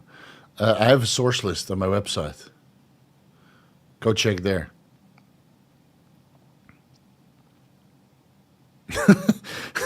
This guy says, thanks for the academic response. You're full of knowledge. Sorry, dude. No fucking NFR only cycles. God damn it. What the fuck? So you're back. Yeah, I can't promise on the frequency, though. Arnold celebrates all forms of lifting, including lifting fatties. Man, you need a strong back to get those fucking BBLs off the floor. This fucking southern, Kentucky Fried Chicken woman with the fucking triceps right here. The Brazilian booties. You need a fucking deadlift platform before you get them off the floor. Did I kill the chat with Daddy Talk?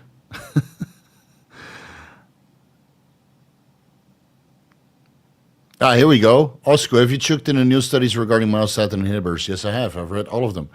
Mike Israel made videos from them. Yes. And Mike Israel did not try any of these compounds because they're fucking expensive. A cycle of Gretrustumab and Trevogrumab will cost you $1.5 million. And I think it's fucking pathetic. This is my honest opinion. I think it's fucking pathetic that everybody's going out on a rave right now for something that's not available, that nobody has tried, that has one fucking study that actually shows promise in healthy individuals with, muscle gain of 7% and fat loss of 4 or 5%. Dude, go read the Austrian studies. Same shit. Go read the TRT studies. Same shit. Go read all the other studies that I've brought to the forefront of stuff that is actually available. Same shit. A031, which you can actually buy. A083, which you can actually buy. Follistatin 344, which you can actually buy. Some of you guys really need to get your fucking thumbs out of your assholes and stick it in your mouth. Because this last 2 weeks about these myostatin inhibitors, Steve, have you looked into Gretrustumab? Yes, I have, you stupid fuck.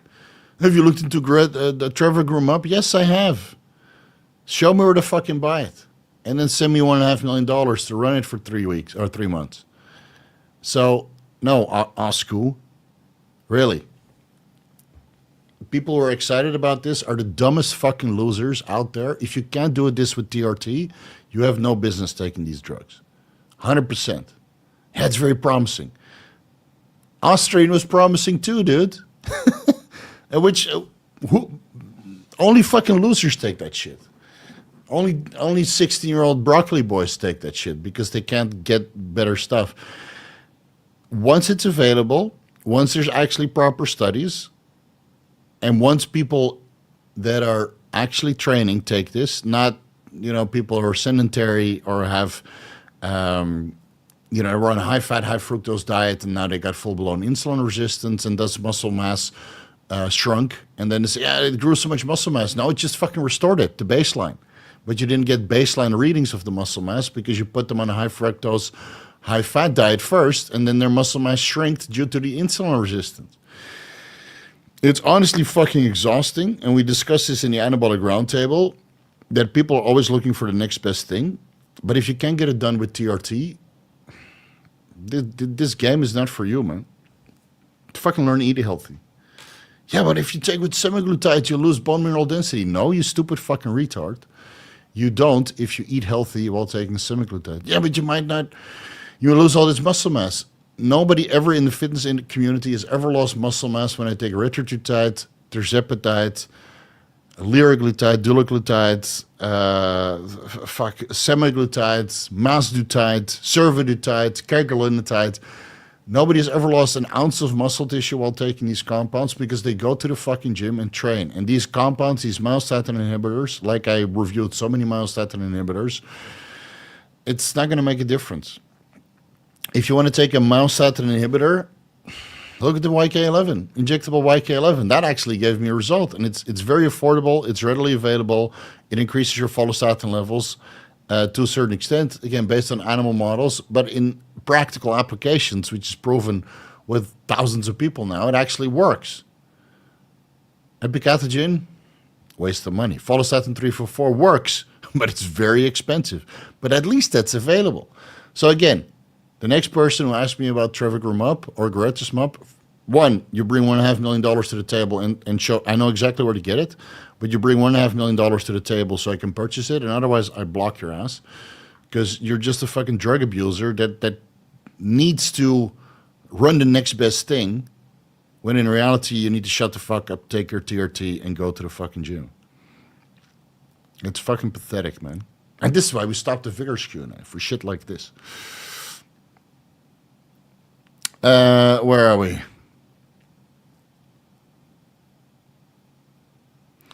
Let's see. Rant over. Think of bringing your kids to school for a good Muay Thai academy and whatever they want, man. Whatever they're interested in. Yeah, I like Israel, but he's the last guy I would want to get advice from. Jesus Christ. He's like the poster boy of what not to do. Every time he goes on a podcast, he's like, yeah, it's steroids this, steroids that. I'm like, dude, man, fuck. Just leave it be. Talk about training. Did you miss the stupid questions in SARM goblets and decided to do a Q&A? Yeah, I had nothing better to do. So here I am collecting super chats. The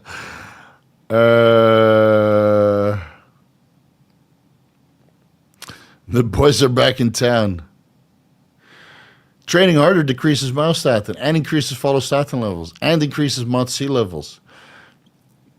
It's so funny, man. Just go to the gym. That will be the last collab I ever do. Alex Kickel is bottom of my fucking list. This guy, I solved 350 cases of cancer. No, you fucking didn't, dude. Fuck this guy. Him and, what is it? Gary Brecka? What is his fucking name? Brecka. Yeah, Gary Brecka, those two. I just need to go fucking 69 each other.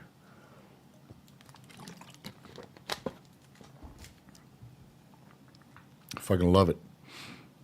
They would fucking love it. Any thoughts on the sugar diet? I already discussed this in the beginning of the thing, so I will discuss it on the Anabolic Roundtable. I tried it for 3 days, And even though it was fun to eat a boatload of fruit and Manuka honey and then a little bit of, sugar post-workout, the first 2 days was fine. I got full, I got nice and pumped, good energy levels. And then the third day, I just went into some sort of glycemia roller coaster. And I got so fucking hungry that I couldn't stop eating, man. And it took me almost a week to get out of that. So it was not for me. And it left a very nasty taste in my mouth. So... And I just gained weight. My lower back was blown up. So it wasn't for me. I wanted to try a week, but I know I like it. I like my ketogenic diet. Picture this. Welcome back. We missed you. If somebody's hematocrit and hemoglobin A1C is raised during a 500 milligrams test-only cycle, how would you get it back in range? Fred doesn't want to get a coach. Go and hydrate it the next time you go in for blood work. And hemoglobin A1C is obviously diet-related. So hematocrit could be related to the testosterone, right? Maybe he has sleep apnea. Maybe he needs a sleep apnea. Maybe he's vitamin D3 deficient. Maybe, he's living at altitude. Maybe he needs to do more cardio to keep his hematocrit somewhat in range. And hemoglobin A1C is just purely diet-related. It has nothing to do with tests. So if your friend doesn't want to get a coach and he does do blood work and he shows that it's off, then he better get himself educated. Tell him to subscribe to this YouTube channel. And otherwise ask ChatGPT what to do. And ChatGPT will give him an answer that he's probably not going to like. So it's you give him advice and then you let God sort him out. Like I know how frustrating it is when you have bodybuilders around you that are unhealthy and you want to give them advice and they don't listen. Bodybuilders will only listen when they break themselves. And sometimes you just got to let it happen, man. Sometimes you just got to let them make their own mistakes. And then you can tell them, I told you so, right? You stupid fuck. I still make mistakes. Not mistakes like this, but I still make mistakes here and there. It's a learning experience for all of us, but low-hanging fruit like increased hematocrit and hemoglobin A1C is very easy to solve. And but it's multifactorial, Does he have sleep apnea? That can increase hematocrit. Is he vitamin D3 deficient? That can increase hematocrit. Maybe it's a test. Maybe he's on a carnivore diet with a boatload of B vitamins and iron. That can increase hematocrit. Maybe he's taking EPO that he's not telling you about. He doesn't want to go to the doctor. Maybe he's not truthful with his friends. That could be the problem. And hemoglobin A1C is just purely diet related. It's glycosylated hemoglobin within the red blood cells. And if that percentage goes over 5%, so that's normal hemoglobin versus glycosylated hemoglobin, aka hemoglobin A1C. If that's over 5%, it just means that he's eating like a fucking asshole. He's doing a dirty bulk. Yeah, he's probably covered in pimples.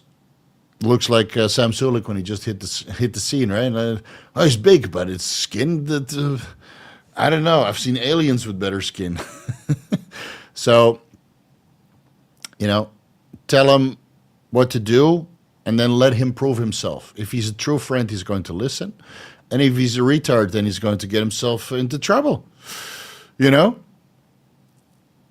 So everybody's an adult here. They can do what they want. Tim W. Hey, Steve. Nice to finally see you live. Just wanted to say thank you. Learned so much from your videos. All right. There you go. That's all I want, man. Watch the videos. Leave me a super chat and a thank you. And then my job is done. Yeah. My job is done. A lot more videos on the way. Just be a little bit patient, guys. I got a life going on, right? I got a kid on the way. And that's a little bit more important to me right now. And I'm just working a 9 to 5. I'm not doing 80 hours per week anymore. I've done that. I've reached the point of respect in the industry where I can kind of take a step back. People know me now. People know what I can bring to the table. Whether I work 80 hours a week or 40 hours a week, the money, it's fine. I make enough money. I have enough money. So the money is no longer an incentive for me to work hard. And as much as I would like to give back to the fitness community more, I also have a responsibility of being a husband and a father soon. Well, next week, hopefully. And that's my priority right now. It's really, I sacrificed enough to get to this 150,000 subscribers. So take it easy. I'll do as much as I can. And unfortunately, my videos are not just sit down and talk shit, right? It's all evidence-based with my personal experience. So for that, I need to run some experiments on myself. That takes time. The research takes time. Writing all the citations and the scripts and the editing and recording and all that shit takes time. But when I release a video, you better know your fucking testicles, your grandmother's grave, and your mom's dubious past, that that it's going to be good. And then it's going to be a life-changing video. Maybe the Q&As are not life-changing, but the deep dives are life-changing. You just have to watch one and then make your decision. Can't fix stupid people, but you can enlighten their wallets. That must be one of the...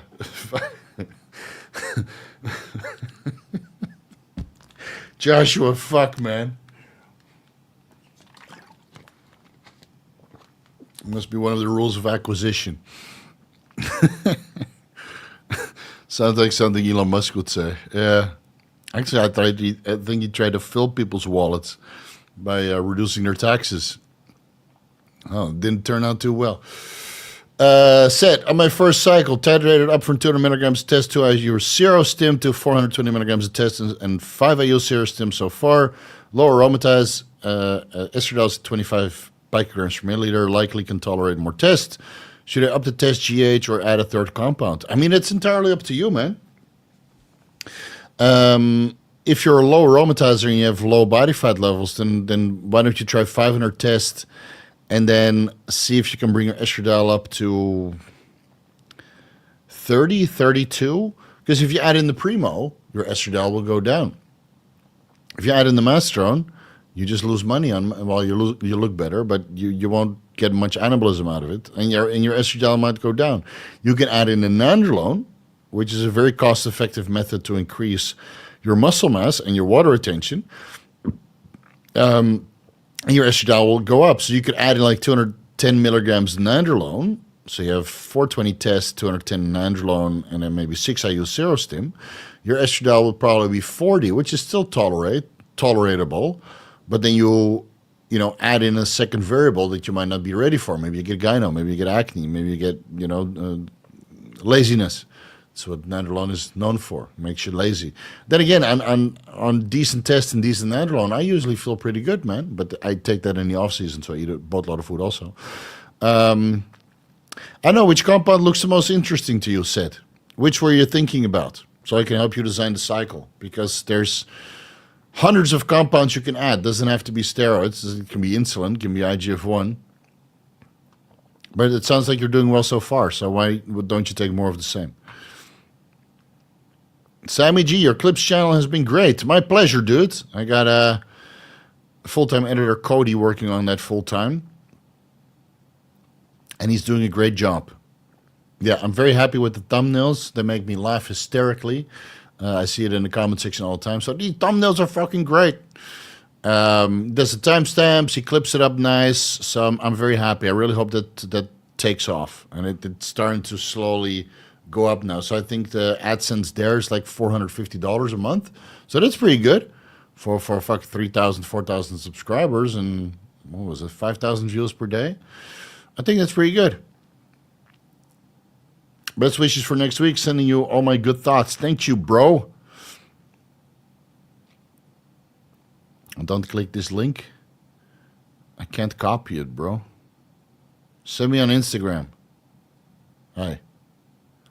What did you cook this time, Iron Grid? Send me on the gram, bro.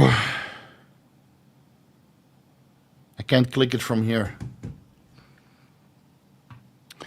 It was the first thing I ate after the full 3-day fast.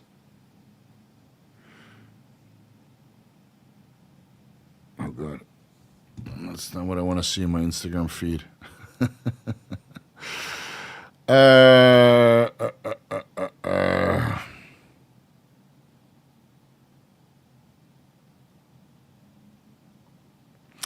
I dropped from 107 to 80 kilograms at about the same body fat due to a sickness. How long would it take to rebuild that naturally? I was wondering, I was somewhat assisted up to 107.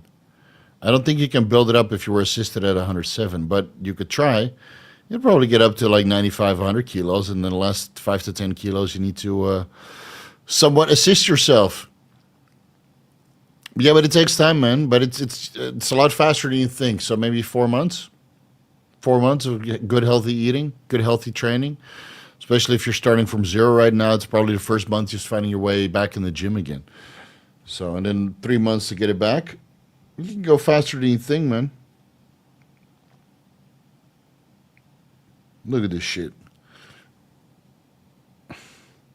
That's exactly what I'm going to have tomorrow. Is it a double-double with onion rings? It's got a fucking onion ring in there. Iron Grit, you're making me hungry. I can't wait. I go in 12 hours. I go to one of the hamburger places here. So tomorrow, I'm going to have a double-double with no onion rings. Make me fart like crazy. Oh, you made it yourself. Come to Thailand, man. Cook for me.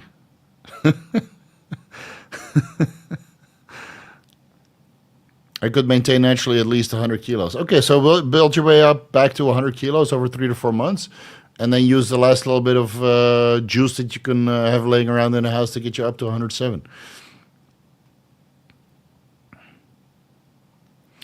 And fried jalapenos. I made it all from scratch. It was so worth it. It took 2 hours, but dude, yeah, I remember those days when I used to cook my own food. I still do sometimes, but I'm usually lazy on Saturday. And I cook all my own meals, Monday to Saturday, right? And then Sunday I just go out. I don't like jalapenos on a hamburger, though. Feels misplaced when it's a little bit too spicy. I like them on, Cuban sandwich. But on a hamburger, no, I don't like barbecue sauce is the spiciest I go with a hamburger. So my ideal hamburger is this: patty, cheddar, thick bacon, patty, cheddar, thick bacon, egg, barbecue sauce, and then, at the top and the bottom you do a little bit of the thick, not kale, but it's what is it called?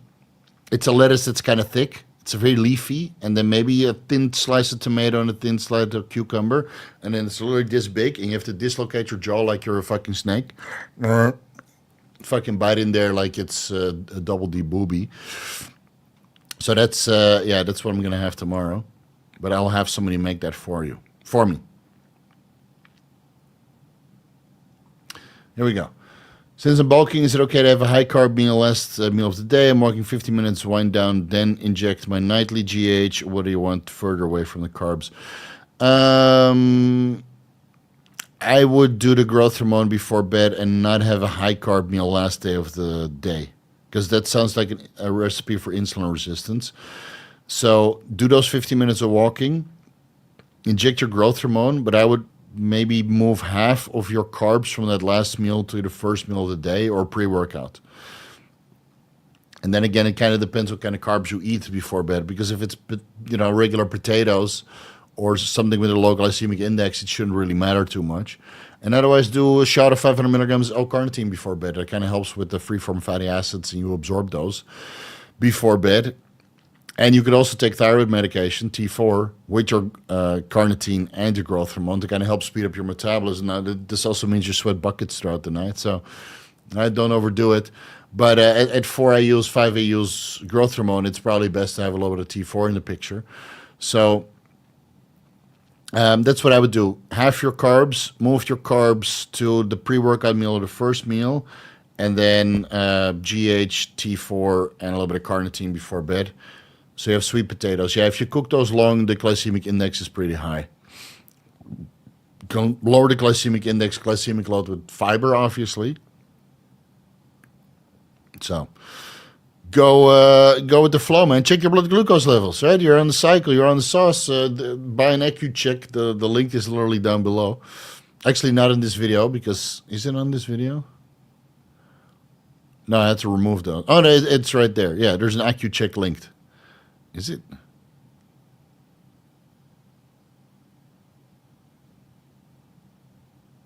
Jesus, well, go to Amazon and buy an AccuCheck. I thought I have a Keto Mojo GK, Bluetooth ketone and glucose tester. All right.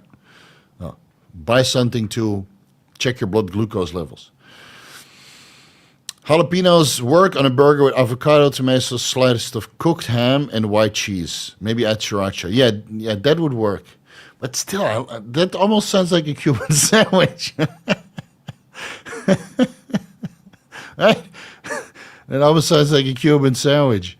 Yeah, it will work. I know, I'm a purist, man. I like my cheeseburgers with bacon.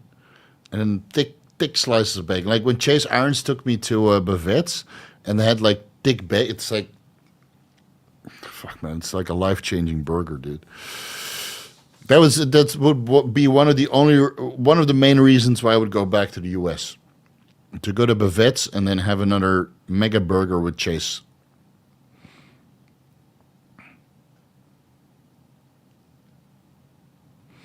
I'm also taking a combo of 100 microgram T4 and 12.5 micrograms T3 morning and night. Okay, so in that case, drop the T4 to 50 micrograms morning and evening because 200 micrograms T4 is too much.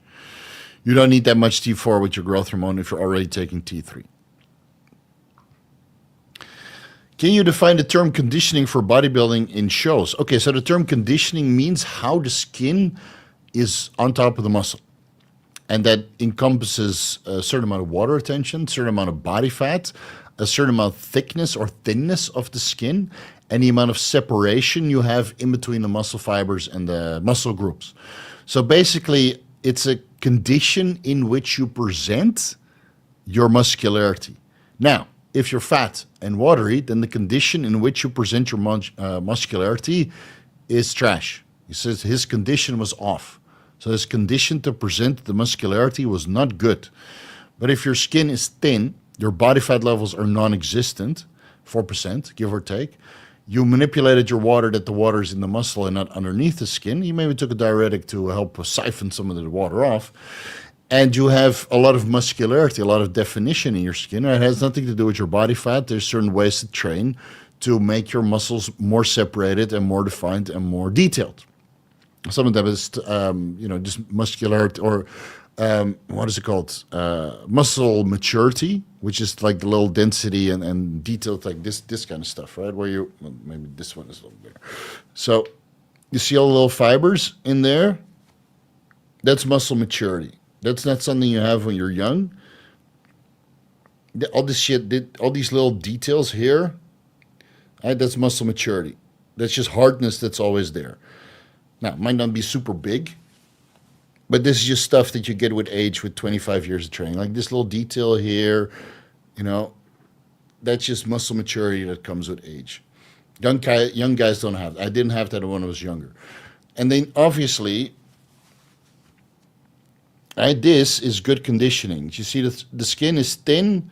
There's not much water. You can see this little indentation here in the bicep. Yeah, now it's gone. Anyway, there's like usually a little muscle in here that you can see. And all these little things. But if I flip that around, you'll see here the skin is thicker. There's more water. So even though the muscle is separated, and as it goes up the body, it's a little bit thicker, right? So this skin is thick, and then the skin here is thin. So this is good conditioning. Not much water. You can see the separation between all the muscle fibers. But as you go up the body, you don't see so much separation. So that's a body fat thing.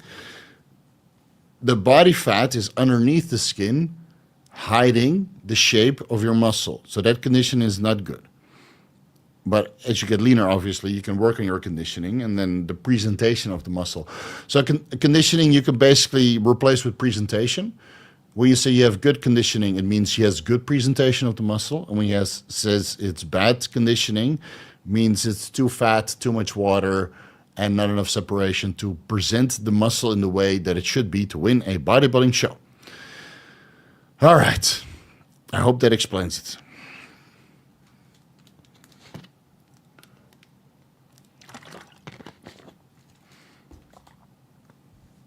You guys are talking about ribs now. Stop it.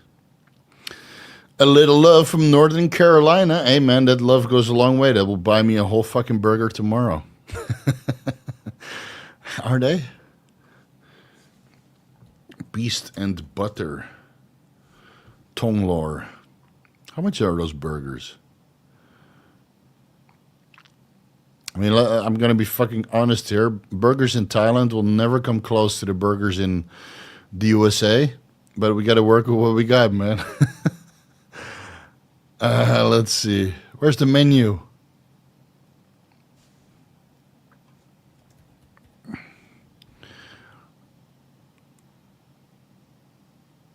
Oh, yeah, great. I can't read that. Oh, Thai review website. Well, never mind. I think $10 will give me a burger tomorrow. Thank you. Thank you, Lake B707. That's more than enough to the burger fund tomorrow. Benjamin, when doing daily fasted cardio on a treadmill, do you count the steps you do for daily step count? No. I just get on this treadmill or the elliptical, and I just stay there for 30 minutes at a nice, comfortable pace of 135 beats per minute. I watch my YouTube videos, and that's it. Yeah. I realize you're not helping stay, man. I'm in the middle of a cruise now, man. I don't give a fuck. I can wait 12 more hours and then enjoy myself. So don't worry about it, man. I'm going to have my hamburger tomorrow, and then I'll probably get some Ben & Jerry's. And then, what else? Cheesecake? Last time I went to the Cheesecake Factory, I think I went there with my wife 3 months ago. 3 months ago, I think. It's been a while. I did order some cheesecake from Cheesecake Factory a while back. Maybe a month ago. Just order it. Dude, last month or something, I've been kind of just chilling, to be honest. I was so exhausted after the epicatogen and injectable YK11 and follistatin experiment that I just been kind of cruising, man. I go to the gym when I want. Cruising on 200 tests and a boatload of GH. Been okay with the diet. I had to eat healthy and then a little bit of extra cheesecake. Yeah, I need a little bit of a break. I needed a little bit of a break. And when I don't take my bodybuilding serious, then my diet is a little bit shittier. So let's say on Wednesday you have a cookie, and on Sunday you eat whatever, you know. But that adds up. Oh, guys, have a snack bag and a good pillow ready for the hospital. Yeah, I have. Yeah, I've got a pillow ready. Snacks. The hospital that we're going to has like great restaurants, so just order there.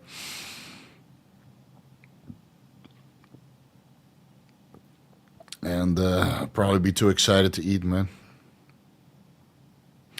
Favorite blowjob? Mine became Netflix and chilled. No, it's Ben & Jerry, Steve. Ben & Jerry. Shit. Is it hard to find quality beef in Thailand? Other meats, eggs, do you work with suppliers over grocery? It is difficult to get that at home. Palia Robbie, I'll link it down below. They probably got the best selection of meat in Bangkok.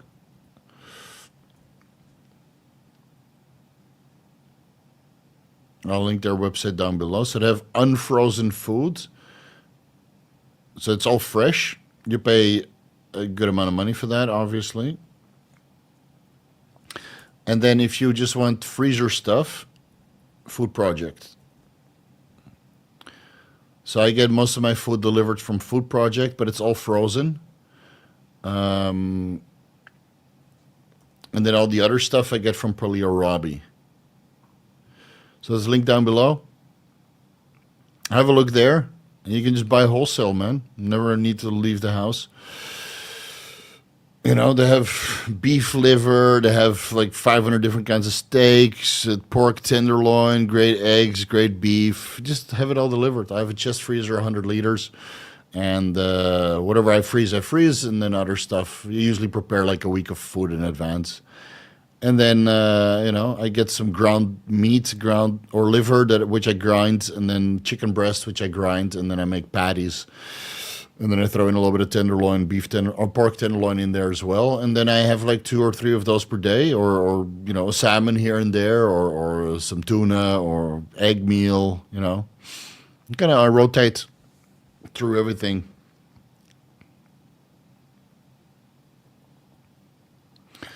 Yeah, she's got snacks too, man.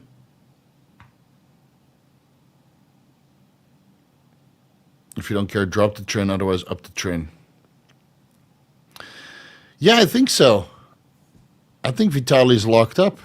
I met him here in Thailand with Joe Stetics. I might have pointed him in the right direction for growth hormone back in the day. Interesting fellow when I met him. Seemed like a little bit off. And guys, if you come to Asia, just don't misbehave, man. Especially not like that. Like the guy that is locked up in South Korea right now. I mean, that guy's atrocious. Just Somali something. Vitali is, in the Philippines. So, if you go to another country, I've been here 20 years now. I've seen a lot of people come and go. If you come to Thailand or Asia in general, just respect the locals, man. Be nice. Don't be obnoxious, because they will fuck you up. I've seen it happen so many times. They will fuck you. They would love to fuck you up as a foreigner, man. You think it's bad in America? They'll fucking ruin your life, dude. They'll fucking ruin your life. So come here, respect the locals, tip, have a good time. You're always the minority. Don't make a scene. That Western shit, it doesn't work here. This is Asia. It works on a different kind of track, basically. And if he's looking at 20 years to 21 years, yeah, it's good, man. Get these fuckers out of here, because it gives guys like me a bad name. I mean, I came here, I leveled up the bodybuilding industry, so I leveled it up for thousands of bodybuilders here when I was working with the national team, and all the clients that they ended up coaching through my coaching or helping them, right? They learned a lot from me. So I help this country, at least from a bodybuilding perspective, which I think the bodybuilding community is eternally grateful for, because every time I go to these bodybuilding shows or I enter any gym, it's always like, Saudi Cup Steve, people I've never met, but they fucking know me. So I gave a lot to the bodybuilding community here. I didn't really go ballistic. I had my moments. I went pretty ballistic when I was traveling, but not to the point that you piss off the locals. So I was always friendly, well-groomed, good taken care of. Even when I was blastingly drunk, I would still behave. Like one time I was in Laos. I was there for like a week in one of those party towns. Where is it called? Vang Vieng, where you go tubing. And then the first couple of days, I just rented a motorbike and just drove around, made my own adventure. Right? Oh, there's a mountain there. Let's see if we can climb it. Oh, there's a restaurant there in the middle of nowhere. Let's drive there. There's some rice fields there. Let's drive there. There's some cave in a mountain somewhere. Let's drive there. And I would have breakfast and dinner at the same fucking place. And then the last day that I was there, or last 2 days, I went tubing. And I got fucking shit-faced. Holy shit. I was so drunk. So you go tubing down the river, I don't know, it's 10 kilometers or something. You pass all the bars. You have a bucket at every bar, right? A cheap bucket, Coca-Cola with rum or something like that, some cheap Lao alcohol, and you float down the river with one of these buckets, and then by the time you arrive back in town, you can't fucking walk.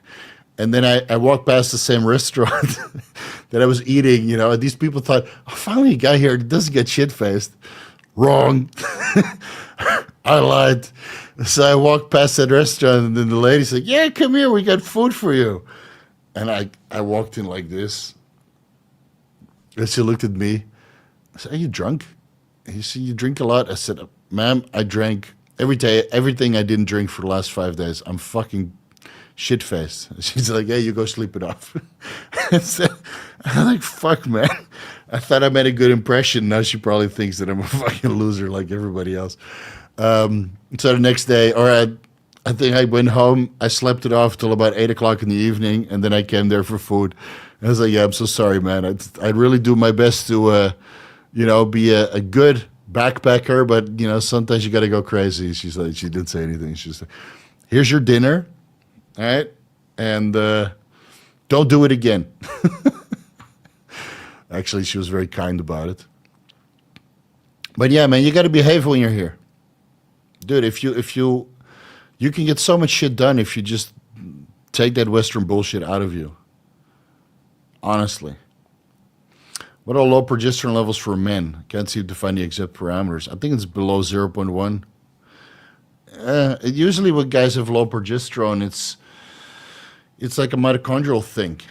Because they're, you know, of course on cycle you produce less progesterone because you produce less pregnenolone because you have less of the luteinizing hormone, follicle stimulating hormone to help with neurotransmitter synthesis or neurosteroid synthesis.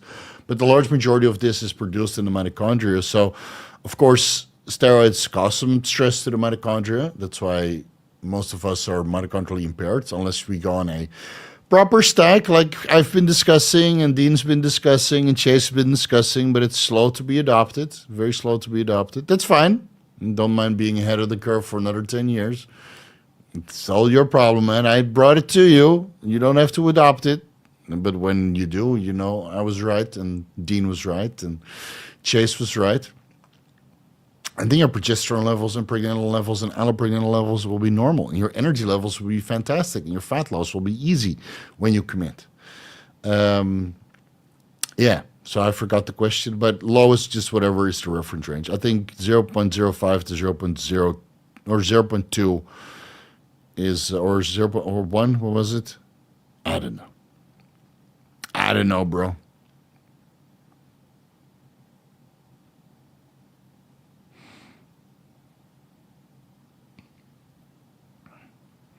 All right.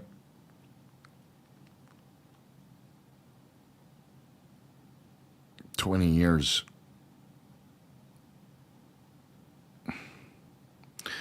Insane. With the China situation, do you think UGL steroids will ever be over? It's already coming back, dude. Mass Ian, Primo Ian, Train, it's all coming back already. I'm, you know, Belly Gus told me that they're already synthesizing this shit. So just give it a week or two and everything will be back. Or at least with them. And they have a pretty big operation. So don't worry, it will come back. Give it a month or two and everything will be back, man.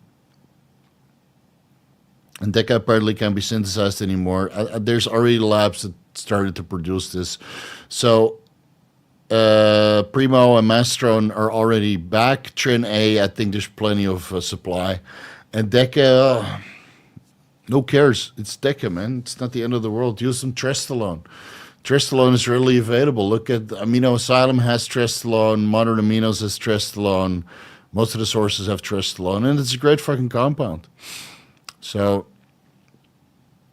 don't worry about it, man. We'll be back. It might be a little bit more expensive than before, but hey, let's be fucking honest. Your dollar is not worth shit right now. Look at the DXY. Look at, they're going to start printing money soon.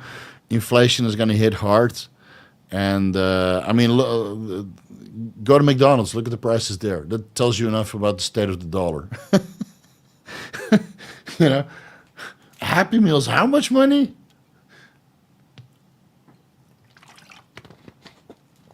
I bet you can pay in installments now.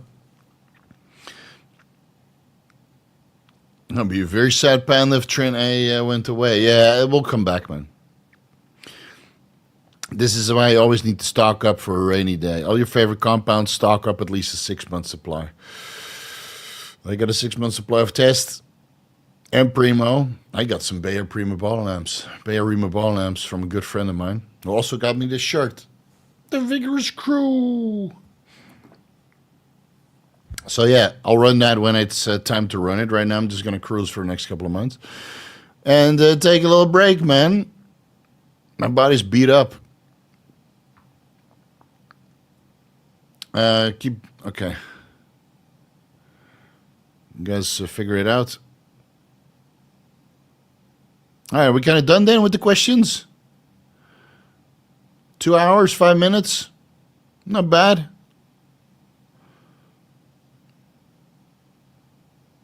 Looking to add something for extreme motivation to work more. Was thinking Mastrone. Bromantane. No, Adderall. That will motivate you. Yeah. Maybe you get some DHT incentive from Masteron or Primobolan. Give it a try. Need to make vigorous booty shorts for all those female viewers. I don't know, the 5 female viewers that I have, I think they would not fit in booty shorts. Their kadunk is too kapow. It's too krsh. And my wife's ass is huge right now. No, not really. But she got some serious thick booty, a serious thick belly also. Every time I look at her stomach, it's like you watch Aliens. It's all moving and shit. It's crazy. We watched all the Alien movies during her pregnancy.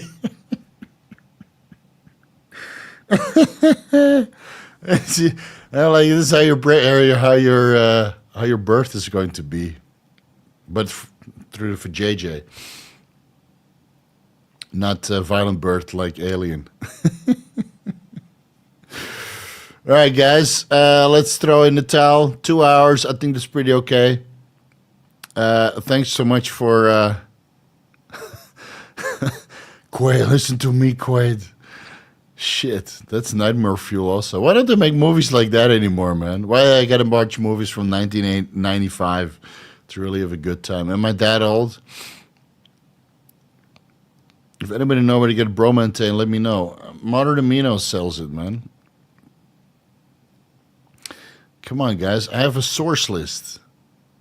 It's huge. It's got thousands of things. It's got Anabolic Pharmacist, Omega Aminos, Chase Irons' company, Modern Aminos, and the Europe website, Amino Asylum, Bellygus, 24-hour Rehab, Science Bio, PCT Mart, RU Pharma, and even a Bathmate link.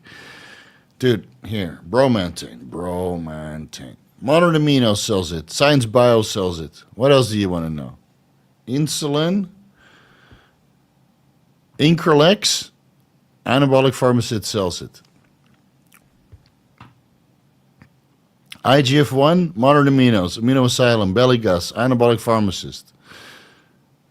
Follistatin 344, Modern Aminos, Amino Asylum, Anabolic Pharmacist. Glucagon Hypo Kits, 24-hour re-up. Insulin, oh fuck, all the pharmaceutical places sell this. I got, jeez, EPO, HCG, HMG, FSH, Kispeptin 10, Triptorelin.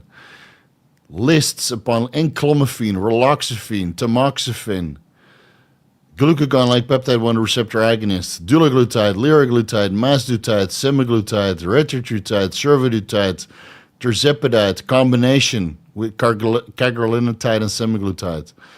Cagrilinotide separately, sabitramine, tesofensine, fat burners like 5-amino-1-MQ, DHEA, 7-keto DHEA it is. ICAR even. RU Pharma sells that. Albuterol, Bemetil, Cardarine, Clenbuterol. Dude, it's all there, man. It's all fucking there. All you need to do is index it. All right, this is the last one. Then we're going to... Oh, it's a love story. What are you talking about? It's a love story.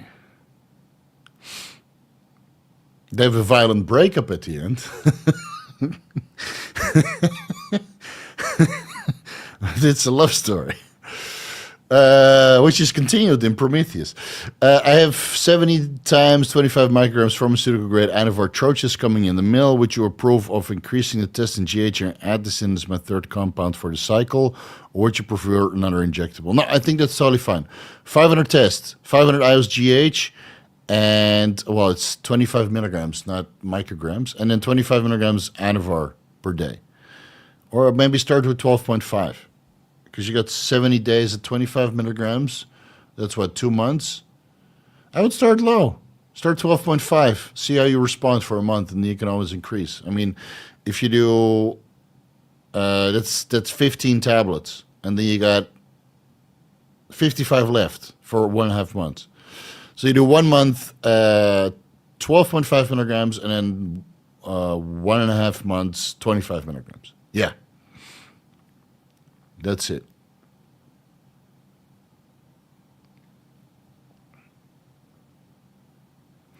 So many tides. Yeah, that's what she said.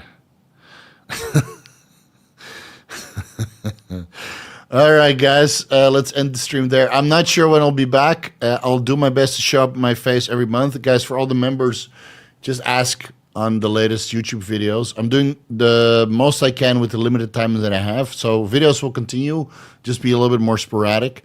And because I'm going to be a daddy soon, and that's just a little bit more of a priority right now. I'll still show my face as much as I can. So if I have time, I'll do a vigorous Q&A and entertain the crowds and answer your questions. For now, let's see, for the guys that are still here, subscribe to the Clips channel is linked down below. I have a new website. I've been working very hard on that. And with the new website came a new indexed source list for all your shopping needs. Anabolic Roundtable episode 13 will be dropping on Monday. Follistatin Deep Dive, Follistatin 344 will drop sometime next week. And then after that is a Nandrolone Deep Dive, and then I'll go through my backlog of videos and make a decision on what to do next. I'll try to make one video every week, but if it's every 10 days or every 14 days, my sincere apologies.